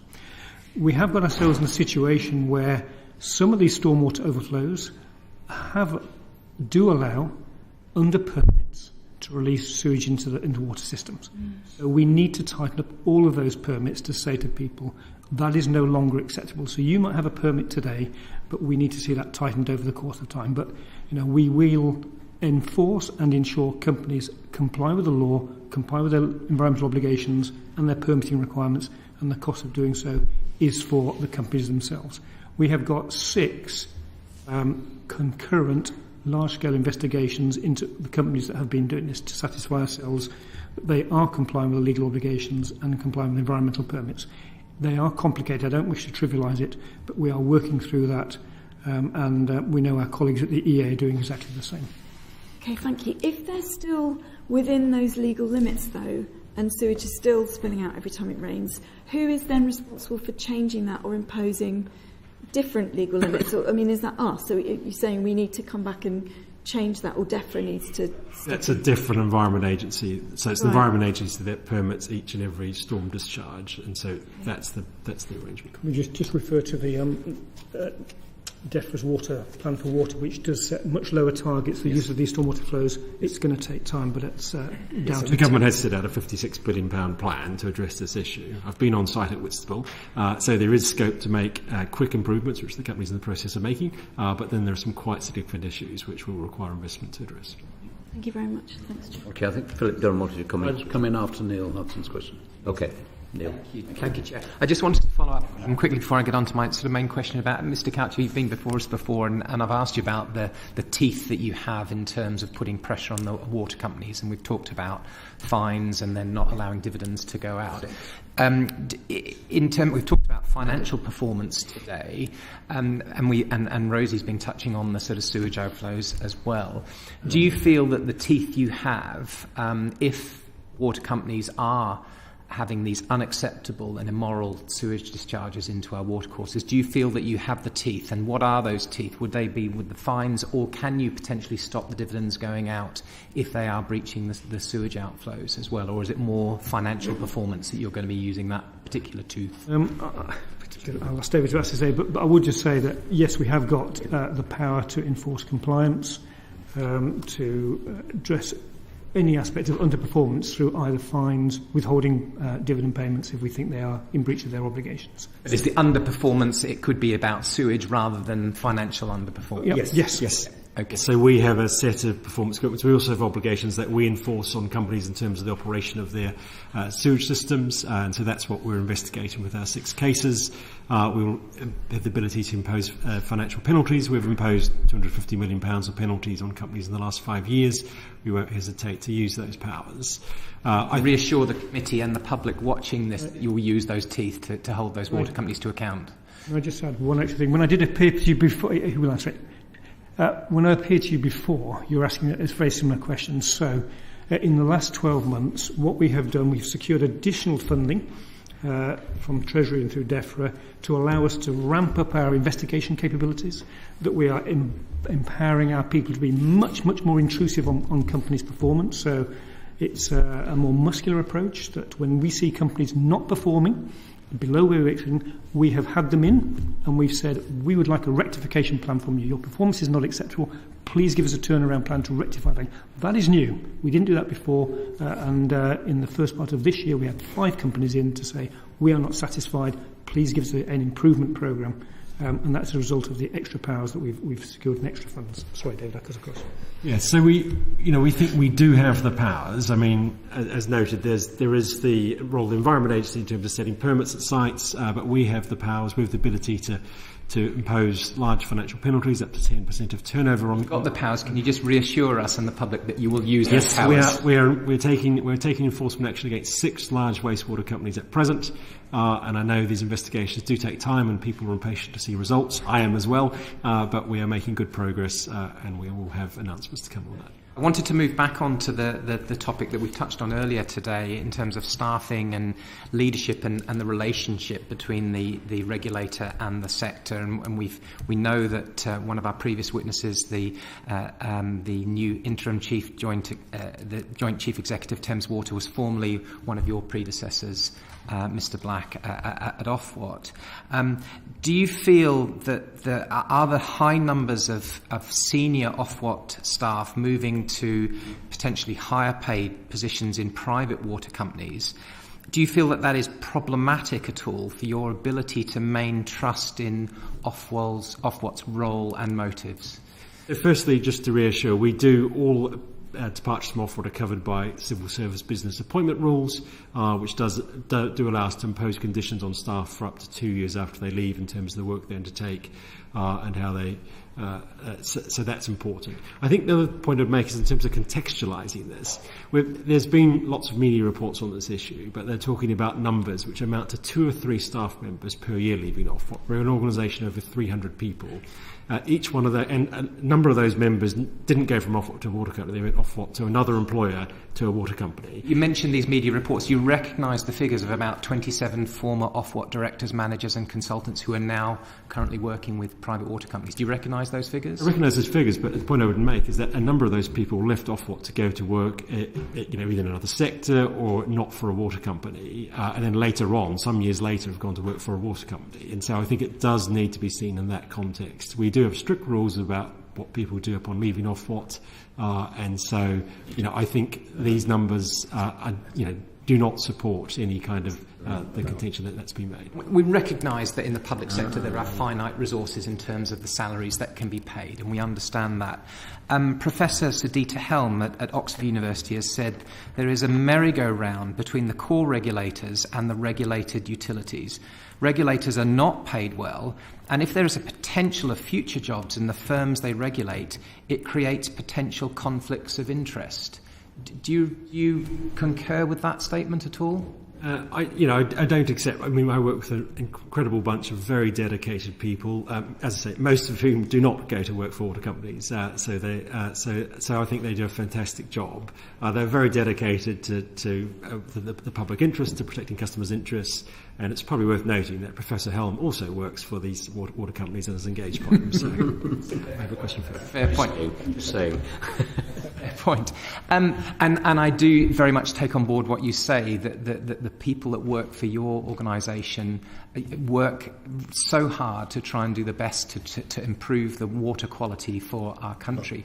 But for you, as two leaders of that regulator, does it concern you, that potential pull and drag into the private sector, that it is draining you of the vital resource that you need to do the best job that you can? Again, just to contextualise that, I think only one member of Ofwat's senior leadership team, which is Catherine Ross, you've seen earlier, has left Ofwat, and she didn't go to a water company, she went to BT, but has ultimately ended up in a water company. So it doesn't worry you then? No, I think people... What do you... It doesn't look good, I accept that. But, I'd like to assure the committee and to anybody, we have processes and governance regimes to make sure that decisions are syndicated, they're taken thoughtfully and considering that no one individual really has the powers to make decisions which may be biased or whatever it may be. So I'm reasonably reassured that the decision-making process we've got protects that. But I do accept that on the face of it, people could ask questions, but for David's reasons, it's not really an issue. There's a small number of people, they tend to be more junior people, and they tend to end up in the regulatory departments of these big organisations, which tends to be a bit of a specialist skill. So understandably, they've got skills, knowledge and capabilities about the process, which is valuable to companies. But I do accept your observation. Thank you. Thank you. I think very, very briefly, I'm just following that point up, just for the avoidance of doubt and for clarity and reassuring the public. Can you confirm that you, Ian, have no financial interest in a water company or a company which is a major supplier to a water company? I have got no interest at all in any water company, any supplier to the water industry. Thank you. And David, can you give us the same reassurance? Yes, that's right. I have no interest in any water company. Thank you. And for anybody you bring into the company, whether an executive or non-executive into Ofwat or around the company, you receive a similar assurance? Yes. Yeah, it's very clear upon entering employment at Ofwat, you're not allowed to own shares in a water company. Thank you. Thank you. David, you talked about, obviously you produce a financial monitoring report which delves into some of the way these companies are funded, but you also said that sometimes they were fairly opaque mechanisms. Do you think having more powers to sort of delve into some of these opaque funding streams would help you, or do you feel you've got enough powers at the moment? I think we have adequate powers to require information from companies. There is a question about the level of resources and expertise required, and so we are looking to beef up our resources in that space. And so I guess my key question is, do we have the resources in that space? And that's why I'm pleased we've got the additional funding to strengthen our capabilities. But it is a complex area. It's an area of specialist expertise. So it's not just about having the information; it's about having the expertise to understand what's going on and to ask the right questions of companies. Just following on from Neil's point, you said only one person has moved from Ofwat to... I think the figure we saw was 27. So one member of the senior leadership team, which is Catherine Ross. So the 27 people are referred to. Pretty senior. Over the period of time, I think is about 2 to 3 employees a year. We'd had that figure before. Sorry, Chair, I don't think that's accurate either. 6 of the 9 companies in England have hired directors of corporate strategy or heads of regulation who previously worked with Ofwat. Andrew Beaver, Northumbrian Water, former Director of Strategy and Planning, Ian McGuffock, now at Southern Water, Ross at Thames Water, Jonathan Reid, Director of Regulatory Policy. Yep. There's a number none of those were members of Ofwat's senior leadership team, just to be clear. Did you have senior leadership positions? They've gone on to senior positions within their company, within the companies that they've joined. Half of the 27 have gone on to senior leadership positions in the companies that they've joined. Whilst they're off what, they weren't a member of the leadership team there, they were lower down the hierarchy. Perfect. We're bang on the time I had in the back of my mind for moving on to the final evidence session. So thank you very much indeed, and thank you, David, for coming and giving us such useful evidence. Thank you. Order. Thank you very much for your interest. The proceeding is currently suspended.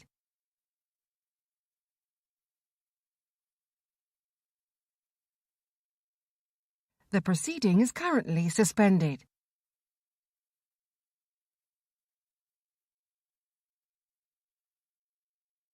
The proceeding is currently suspended.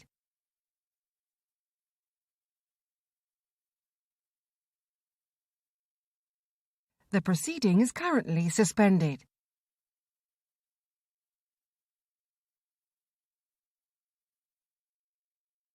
The proceeding is currently suspended.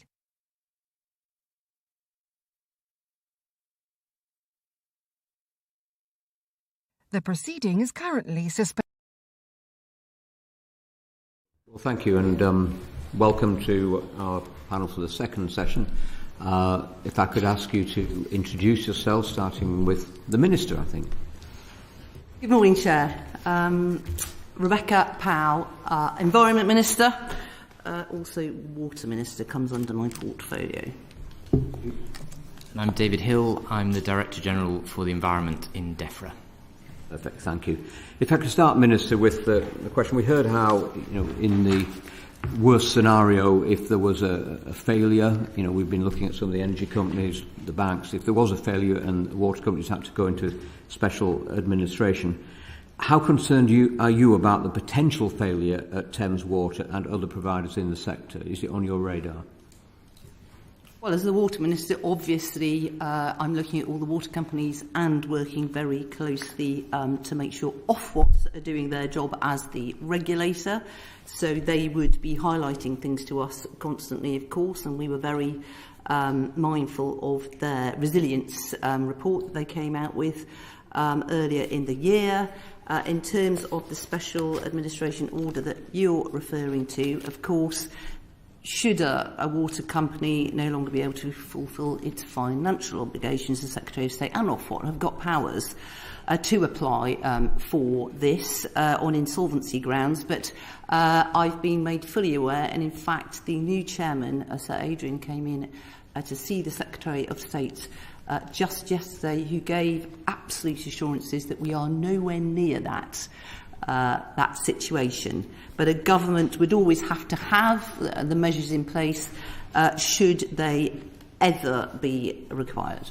Would you agree that they've been skating on dangerously thin ice with 8% gearing and half their debt linked to inflation, with inflation rates rising? Obviously, there's been alarm bells ringing all around, not just Thames Water, but other water companies who are so highly geared and so exposed to debt repayments. Well, obviously, we look really closely at this whole issue of debt and gearing and how the whole system works in terms of attracting outside funding, in terms of equity or raising debt, because obviously the water companies have got to pay for all of the investment, the huge investment in infrastructure. And let's not forget that since privatisation, investment has actually doubled compared to what it was before privatisation, and it's attracted in £190 billion. HS2s, or maybe money, maybe not. Yeah, money which, what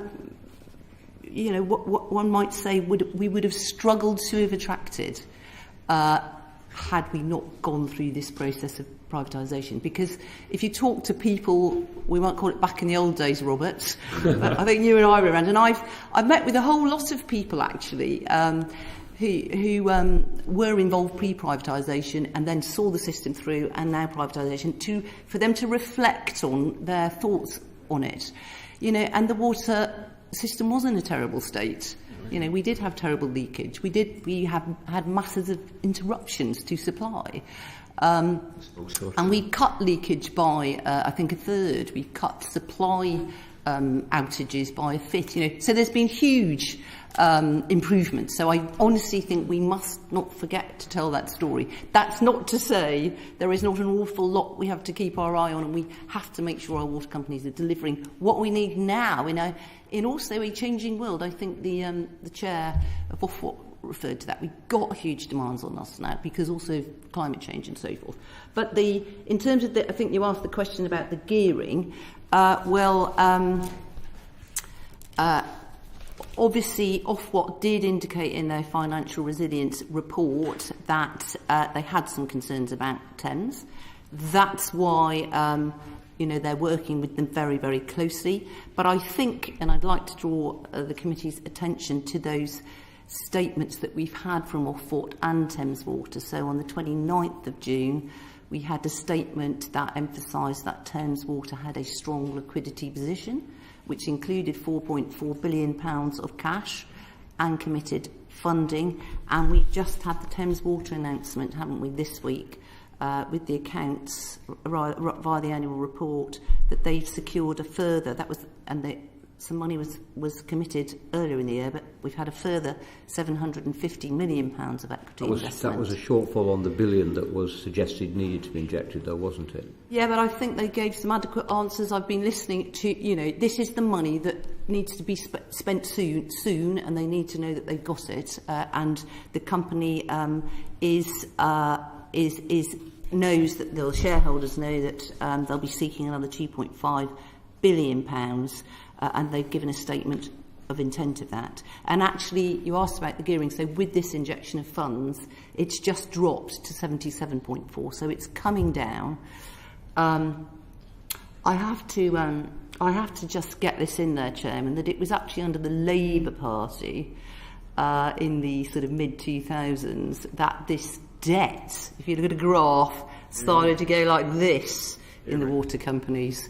And it's stabilised under this government. I think what we've been talking about today is the difference between raising debt to pay dividends and raising debt to invest in infrastructure, which are two completely different things. Yeah, well, I think you've had a lot of discussion and answers about that and about where the money goes. But equally, Thames haven't paid what they call dividends for 6 years, but they completely admit, and is in their accounts, that the shareholders haven't been paid the dividends, but the money has gone to that service holding committee. And I'll bring David in here if you want more detail on that.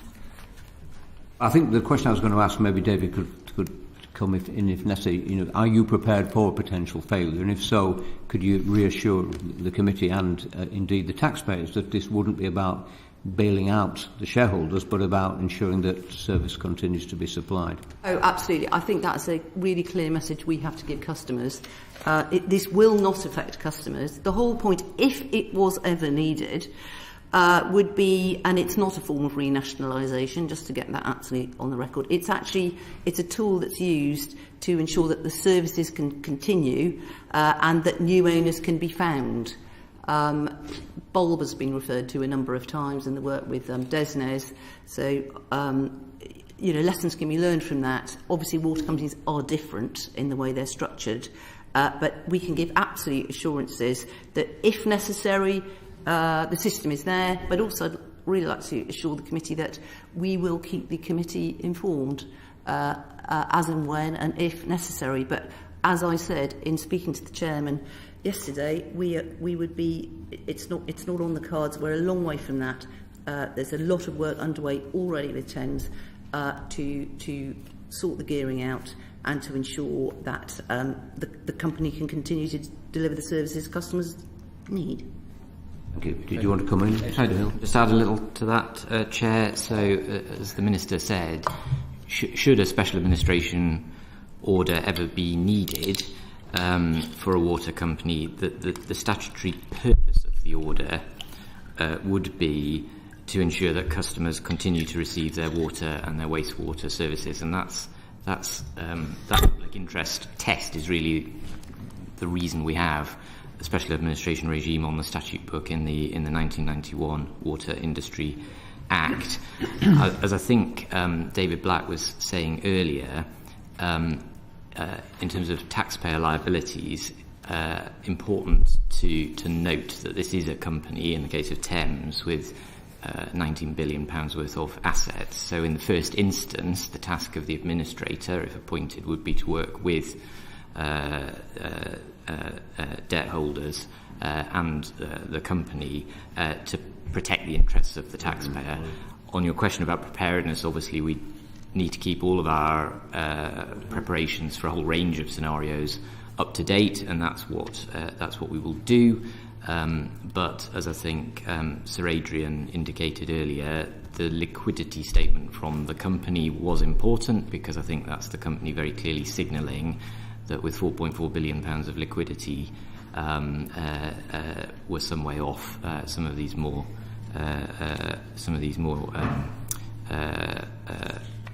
scenarios. Okay, thank you. Julian Sturdy. Yeah, thank you, Chair. Minister, I just wanted to touch on worst case scenarios. So you've already mentioned that we're some way off this, which is good news. But if it was a worst case scenario, how advanced are plans to potentially nationalise Thames Water, and have you estimated any costs of doing that? Well, I'll reiterate, we're nowhere near that. And what we don't want to do is scare people. This is being closely monitored by Thames. They're working incredibly closely with Ofwat to steer through this. And also, it's not nationalisation. I think you said that. And government has the process. It has the powers if they're needed. And won't hesitate to use them, of course. And so I think, I need to give assurances that is what would happen.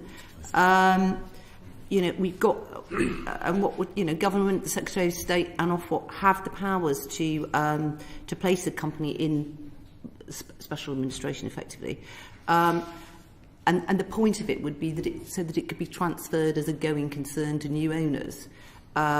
And either on insolvency grounds because they were unable to pay their debts, or the other way it would happen would be if it was on enforcement grounds, if they were in serious breach of one of their duties. And I understand all that, and I understand that I'm talking about a worst case scenario here, but it's just really what planning has been done if this scenario does come up, and also what ability is it would it be to pass it on to another buyer, basically? And have you looked at those options going forward? And I suppose also, what conversations have you had with Treasury about this as well?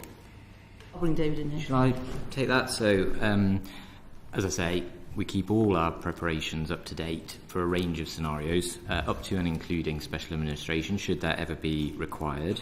As I say, it doesn't look imminent at this point in time, as I think both the company and the regulator said earlier. We would do all of that work jointly with the Treasury and indeed with UKGI as well. And so, should it be required, we would be prepared for that. That said, the company has just signed off its accounts and it's returned its various statements to Ofwat, giving assurance, the judgment of the directors that it's a going concern, independently validated by the auditors. The focus now is on the company's business plan. That's the critical thing that the regulators need to see, is the company bring forward its business plan. I think you heard Sir Adrian Montague talking about this earlier. The company does need to prioritise as part of its business plan. There are performance issues the company needs to address, and that's the thing I think our principal focus is on for the foreseeable. Okay, but you still haven't given me the confidence that in this worst case scenario that those plans are there in the background ready to go. Can you confirm that? We keep all of our preparations up to date, up to and including preparations for a special administration order should we ever need to apply to the court for one. Okay, thank you. Last point, if I can, Chair, very quickly. In some of the previous discussion, Thames Water, it was discussed about Thames Water having an immediate payoff of around 560 million of their debt in case of a nationalisation. Now, they say they don't recognise that clause. Could you shed any light on that at all? We saw that earlier exchange. I'm afraid we didn't recognise the figure either. So we will do a bit of we'll check in with the regulator and indeed with the company after this committee. And I think the committee committed to write on that point. The company committed to write on that point. Yeah. Could you share that information with us when you get it? Thank you. Happy to. Okay. Thank you very much. Thank you, Ian Byrne. Thanks, Chair. Minister, England and Wales are international outliers on the level of water industry privatisation since 1989. Privatisation since 1989 to give us £72 billion gone to shareholders. Water companies have built up a debt mountain of 60 billion, used this to finance dividends to shareholders. Our bills have gone up 40% in real time terms since privatisation. The Environmental Agency has said by 2050 some rivers will see 50 to 80% less water during the summer months because of the climate disaster. Water companies are now actually leaking away 2.4 billion litres of water every day. Every day the water companies discharge raw sewage into our rivers and seas, over 9 million hours since 2016, and we know the consequences of that. Catastrophically, 14% of English rivers are considered to have good ecological status. Not one reservoir has been built since 1989, and nearly 70% of the British public want water back into public ownership. So, would you not agree with the vast majority of the British public that the experiment of privatisation has certainly not served the best interest of this country at large? Thank you for your list, sir. I just want to put something on the record, Chair. Actually, if you take inflation into account, since 2020, our water bills have been pretty static. 2020? 2010, sorry, 2010. 1989. So from 2010 to 11, it was £427 on average. And 2020 to 21, it would be £426. So I think we have to look at that in perspective and take inflation into account. So I think your main question was about privatisation, though. Yes. And I would reiterate that, and actually, England is relatively unusual in terms of its privatisation model compared to other countries. But actually, the UK invests more per inhabitant than most of our comparable countries, and that does include Germany and France. And actually, we've had increased levels of investment since privatisation, as I said at the beginning, which has resulted Minister, why in do a lot of benefits. Why do 70% of the country who are both, and this isn't ideological, this is a lot of Conservative voters in the same mindset. Why are they so unhappy with the current system? Why do they want it to bring back into public ownership? In terms of any errors that water companies have made, I've made it absolutely clear many, many times, standing at the dispatch box, that they need to be held to account. For example, whether it's the use of their storm sewage overflows way above what their permits allow. That's why we brought in a storm sewage overflow reduction plan. That's why we've asked every single company to produce a plan for all of the relevant storm sewage overflows. They are now with our department. They have already come in. But I think it has to be said, since privatisation, we've attracted £190 billion. That's about £5 billion a year, which arguably would have been very, very hard to get. Why have you got such record levels of dissatisfaction? Why are so many people so angry about what's happening in their communities? We want satisfaction as well, don't we? And I think we also, and I would be the first to say, water companies have to get their house in order, and that's why we're coming down so hard on them, but also why we have put so much in the Environment Act, why we've got our integrated plan for water, why we had our storm sewage overflows reduction plan, and why we've got all our targets that they're going to have to deliver on. But I think we do also have to say that we've had some successes under privatisation. Leakage has been cut by a third.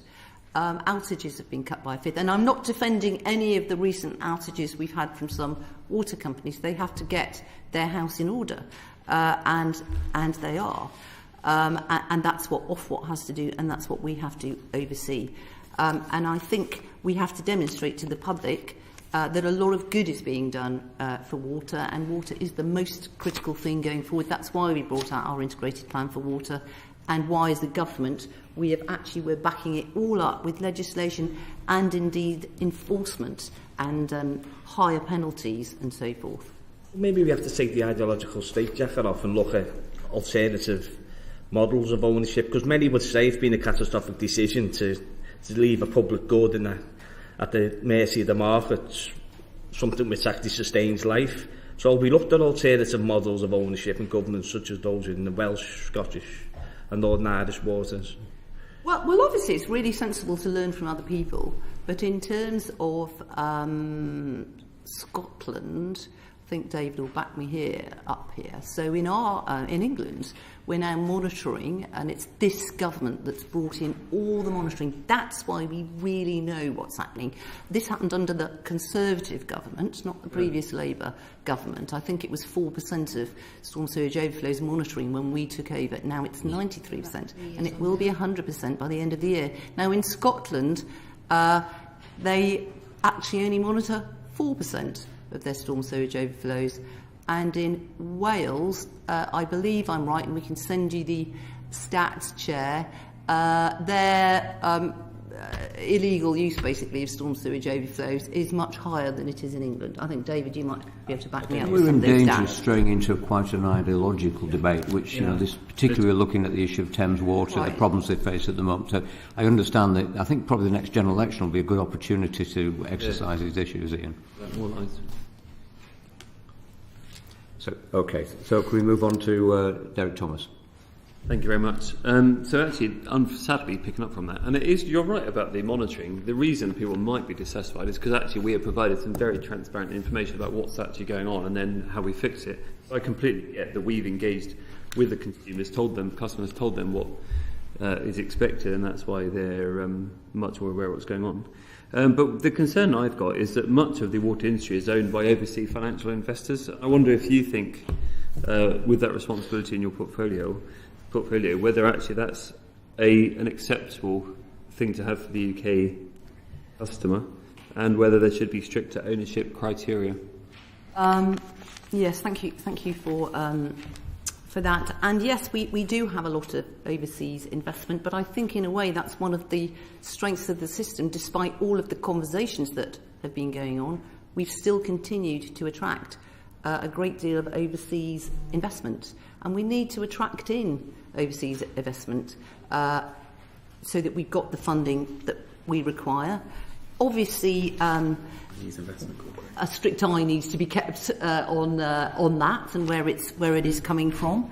But we do actually, just to give reassurances, we do have a power to intervene in investments through the National Security Investment Act, and indeed we would have the power to block an investment if it was deemed necessary. David might want to add to that. That's certainly true on national security grounds under the Act, to be familiar to Mr. Jones. I think the other point to make in terms of foreign investment is there's no differentiation in terms of Ofwat's ability to regulate and take enforcement action, whether the investor is a domestic investor or an overseas investor. So Ofwat will regulate, as it were, sort of blind to the provenance of the investment, and will go through a process of testing in dialogue with prospective investors any acquisitions. Yeah, thanks. So we heard a lot, I don't know how much you caught of the role of Macquarie earlier on in the session. And given the issues caused by Macquarie's ownership of Thames Water, should we have concerns about the ownership of Southern Water and other essential infrastructure, such as gas distribution infrastructure in the UK, by that company? Yes, I did. I overheard a bit of it. We were just waiting outside the door at that bit. But I suppose we, I would reiterate that we are still continuing to attract this overseas capital, which we really need, and we do have the powers, to intervene if necessary, and there's been very close oversight of Macquarie and its involvement with Southern. Southern itself, it's actually doing the sort of self-monitoring it actually needs to do. It's just put a stop on paying out any dividends as a result of one of the recent credit ratings. That didn't come from Ofwat, that didn't come from us. Their board did that themselves. If there were concerns, this is why Ofwat had got this very clear oversight, why they've really ramped up their monitoring and their assessments of financial resilience, and why we put new powers in the Environment Act, which they wanted, so that they can change licences. And in fact, what happened with that changeover at Southern, of course, was there was an opportunity with a new company coming in to change the licence, so that they can get these resilience measures firmly embedded. And, for example, dividends now cannot be paid if there's any issue about financial, the credit rating or environmental performance. And, in fact, that all backs up what we said to Ofwat in our strategic policy statement, which we give to Ofwat, and they have to act in accordance with it. If I may just sort of briefly build on that answer, I mean, I think the important change that the Environment Act brought in is that whilst previously Ofwat could vary licence conditions, it had to be done with the agreement of the company, and what the Act does is it strengthens it so Ofwat can now impose licence conditions on the company, and two other sort of first uses of those powers are, one, as I think Ofwat were explaining earlier, preventing money flowing out of the regulated company in circumstances where the credit rating of the regulated company is reduced, and two, much more explicit enforcement of a linkage between dividend payment and performance. And so that is a distinct shift with more legal backing for Ofwat compared to when Macquarie first entered the sector. And also, Treasury have just agreed that Ofwat have basically got another £11.3 million for enforcement. So that's going to go on more monitoring, more reporting. This, much more forensic oversight. Well, thanks. I'll leave it there because I'm conscious of time. Thank you very much. I think your office indicated you need to be away at 12:30, but if you're not catching a train, could we prevail upon you for a little bit longer? Oh, that would mean I'll be saying 11. Sorry, 11. Sorry, 11. Can we prevail upon you for? We'll do our best, Chair. If short answers would probably help in that regard as well. Darren, just a short question from me on that basis. The UK is about to join the Comprehensive and Progressive Trans-Pacific Partnership (CPTPP). Where companies from those member countries can sue the British government in a private interstate dispute settlement scheme for loss of expected earnings because of the actions of the British government. Canada and Australia are both members of CPTPP. If we end up in an environment where the government has to take action on Thames Water, for example, and the Canadian shareholder loses out, could they bring action against the British government to recover that amount? And has that legal risk assessment been done as part of your planning? Well, I think I should take it away and give you a fuller response. But of course, the decision to enter an administration rests with the court. So the government, the Secretary of State, or Ofwat with the consent of the Secretary of State would apply to the court. So in those circumstances, it would be the court making an administration order. So I will talk to my lawyers, but in effect, they would be seeking to bring action against a court order. You could write to us with your assessment, that would be helpful. Happy to. I don't know the answer, which is why I'm asking. Yes, I think some lawyers could get quite rich on this particular point. Barry had a very good point before. Just following up on the issue of foreign investors. Yesterday, the Deputy Prime Minister identified China as the top security concern. Now, you have said today that it's a good thing that we have foreign investors in Thames Water, but of course the Chinese Investment Corporation owns 8.7% of that. Do you think that that's a good thing, or is it something that the Deputy Prime Minister should be concerned about? I'll just refer you back to my previous answer. If there were any concerns, there are powers to intervene, to block investment, and we do have the National Security Investment Act, and we, could act accordingly with that. So unless David wants to say any more, I think I'll leave it at that. I don't think there's any more we can say here about that. No. Thank you. Neil Hudson. Thank you, Chair.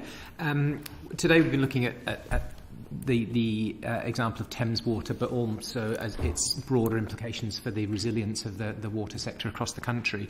Now, the government has said that through what's going on with Thames, there is no risk of water bills going up. But given that huge infrastructure investment is required, do you feel that position can hold? Can you reassure the public that bills will not be affected? Well, as he will know, bills are capped until 2025 anyway. There's no expectation that bills will be rising in the short term. They actually are subject to inflation. That's completely separate from what's happening to the water companies.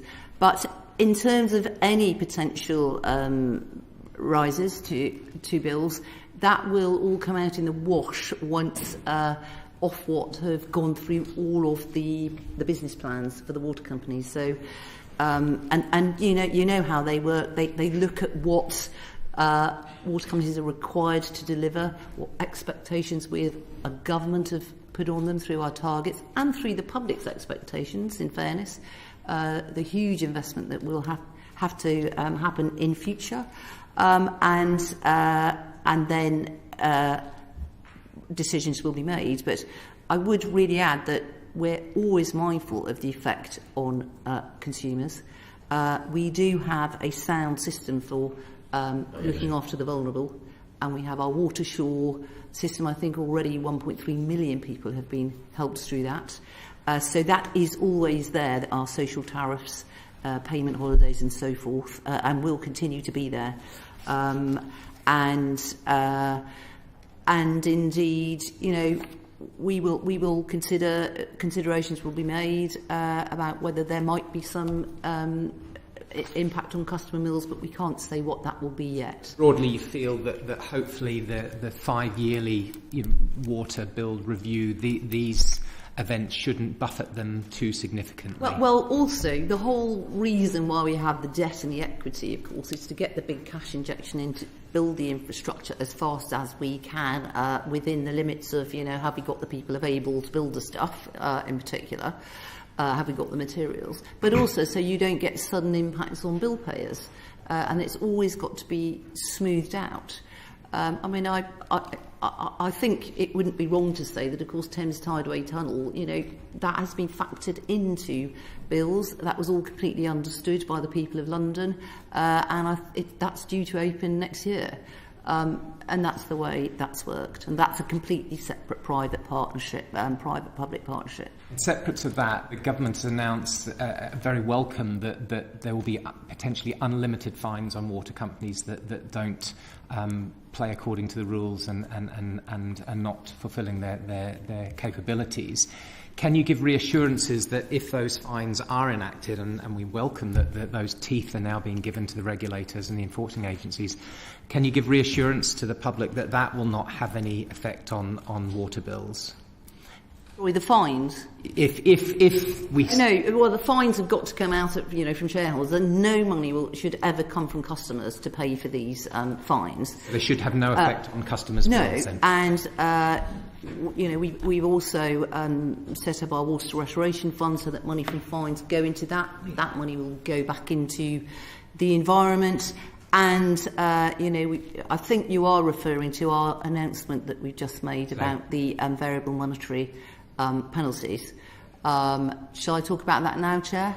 If you want to briefly give it a plug, I thought it's very exciting. Is it coincidental it was announced just before this? Well, you know, Chair, that we've been working on this, and indeed, the Right Honourable Philip Dunn has worked very hard on this particular issue, as have many others, to see if we could, the current limits, you know, on the cap for civil penalties is £250,000.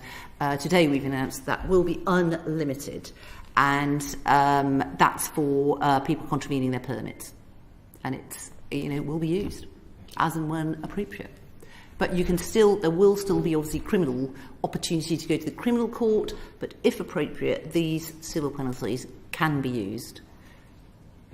Thank you. I think Alan wanted to come in briefly on the back of that question. Yeah, thanks, Chair. I should say I work for Scottish Water, so just to put that on record, the Minister referred to Scottish Water and about private investment being the way forward, but it's worth pointing out Scottish Water has invested 35% more per head on average since privatisation compared to England, and the bills are lower, so the investment can be done through the public body. But just to ask the Minister, do you believe in the polluter pays principle? The polluter pays principle? Yes. Yeah, and I think I would take issue potentially on some of the Scottish stats, so I think, Chair, we'd need to just look at those, because I did give the stat about I'm the... pretty confident on these, but so if we move on, I'm very confident in these, but if we move on the polluter pays principle, in England and Wales, there's still a right to connect off housing developers. Last year, something like 200,000 houses were built in England and Wales. connected to the sewer system. If they cause any overloading of the sewer system, cause any additional overflow discharges, then it falls on the water companies and the bill payers to upgrade the sewers. So in effect, that's the opposite of the polluter pays principle. Water bill payers in England and Wales are paying a subsidy to housing developers, because normal practice would be the housing developers have to pay for the upgrades for the sewer before the houses are constructed. So why is the government not changing that? I would refer him to our integrated plan for water, where we cover this specifically in terms that all new houses have to have separate connections, and I would also refer him to the work we're doing with the DULUC department and the housing industry to separate out these systems. It's not law yet, is that correct? It's not into practice yet? Many new developments already do it, but going forward, mandatory. This will be what will happen. A new housing developer can come along, connect 5,000 houses to the sewer, and it's not mandatory to do sustainable urban drainage, and it's not mandatory for them to do sewer upgrades. When? It will be, and we will give you chapter and verse, Chairman, to go into the details. Until then, the bill payers are subsidising housing developers, isn't that the case? No, I've answered the question. This is being addressed. We got hundreds of thousands of Victorian houses in this country, and that's one of the problems. That's why we have storm sewage overflows, is because of this system, and that they had to be an extra emergency fail-safe measure. We're addressing all this now, and they're allowed them to be overloaded by new houses being connected without doing. I think we probably need to move on. Of course, it's the existing housing stock that causes the problem with stormwater outflows. New housing has separate top water, so exactly reduces sewage, but it doesn't inundate the system. Right. We're also putting in sustainable urban drainage, which will also address the problem he is addressing. Last question, Philip. Thank you, Chairman. So just following up Neil Hudson's comments about the regulator and the licensing regime, we heard from Ofwat earlier that they are part of the they are investigating Thames Water permit breaches alongside the Environment Agency, over 2,000 of them. That was something that was initiated in response to a report from the Environmental Audit Committee on the one hand and the new Office of Environmental Protection focused on water issues. It was not stimulated by their own action and recognition of problems. Do you believe that the powers that they've now got, that you've just been referring to, and the extra resource you've just been referring to, will allow the Environment Agency and Ofwat to do their job properly and investigate permit breaches as a matter of routine course rather than prompted to do so by parliamentary and other interaction? Well, obviously, we want them to be fully functioning, enforcing. We want clean water. I've said all the way along the line that sewage in rivers is unacceptable. Some of the stats we've had for water companies are unacceptable, and that's why we've been tightening step by step the regulator's powers. Why we brought forward those measures in the Environment Act, which will enable licences to be much more altered, so that dividends cannot be paid out if there's any environmental damage or if there's a financial issue with the credit rating. But it's also why Ofwat have now got this extra 11.3 million on the enforcement. It's why we've introduced these variable monetary penalties that are uncapped. And it's also, in fairness, it's because of the monitoring we're doing as a government that all of this has actually come to light. I know that the EAC did a lot of really useful work, if I'm honest, and this committee in helping gather the evidence for lots of these things. But it's the monitoring that's bringing it all to light. And it was actually our monitoring that showed that lots of these water companies were breaching their permits, and actually some of them, they did put their hands up and say, we admit we are using our storm sewage overflows too much. And that's true. We've got this huge investigation that's been underway, and we're wading through all of those, and people will be held to account, if they are responsible. So the outcomes from those investigations will be subject to this now new, as you just said, uncapped fining regime. Is that right? With permits, that comes under the permitting regime. But they could. There are two courses: the civil penalties, which will be quicker to operate, but there is still the recourse to go to the court. If I might. Yeah, David. The EA investigation into potential permit breaches at wastewater treatment works is a criminal investigation, so wouldn't be subject to today's announcement, which is essentially giving them more tools in relation to civil sanctions. But for the most egregious cases, there's still the criminal route, and that's the route they've gone down for this one. The civil sanction can be applied for by the Environment Agency and Ofwat, or just the Environment Agency? These are Environment Agency and Natural Inland powers, so it's powers for the environmental regulators. And that would apply, for example, where a campaign group identified a problem, drew it to the attention of either Natural or the Environment Agency, and then instead of being treated as a routine expense for doing business, which is how water companies have been operating, there will be a scale of fines. Are you providing advice on the level of fine for the level of severity of problem, or is that going to be up to the EA? You've highlighted a very good point in that the system was slow, before, if you had to go to court. Obviously, it's all based on evidence that, whichever method you use. But this could be more flexible and quicker, providing you've got the evidence to actually hold someone to account, so that the polluter does pay. And obviously, there will be guidance on these tools. So just 2 points, if I may, just to supplement that. One is there are Sentencing Council guidelines as a reference point for the Environment Agency, or indeed any other environmental regulator. And then just on a point of clarification, the cap lifted today doesn't just relate to water companies, it relates to any operator within scope of the environmental permitting regulations. So actually waste and other potential sort of malpractice could be caught by that. Excellent. Final question, if I may, Chairman. So the Water Restoration Fund, which I welcome without reservation, I think is an excellent way of ensuring that some of the issues that Alan was raising, that funds raised from fines does go into resolving the issues, not necessarily the immediate issue, but improving water quality in the area. Can you give us any more indication of how that will work? And does that presumably only applies in relation to fines from arising out of water pollution? Yeah. The criteria, being worked on now about exactly, what would be most helpful for the water, this fund to go into. But obviously, it's going to improving the environment. And we've got a big emphasis on catchments now through everything we're doing through the Integrated Plan for Water.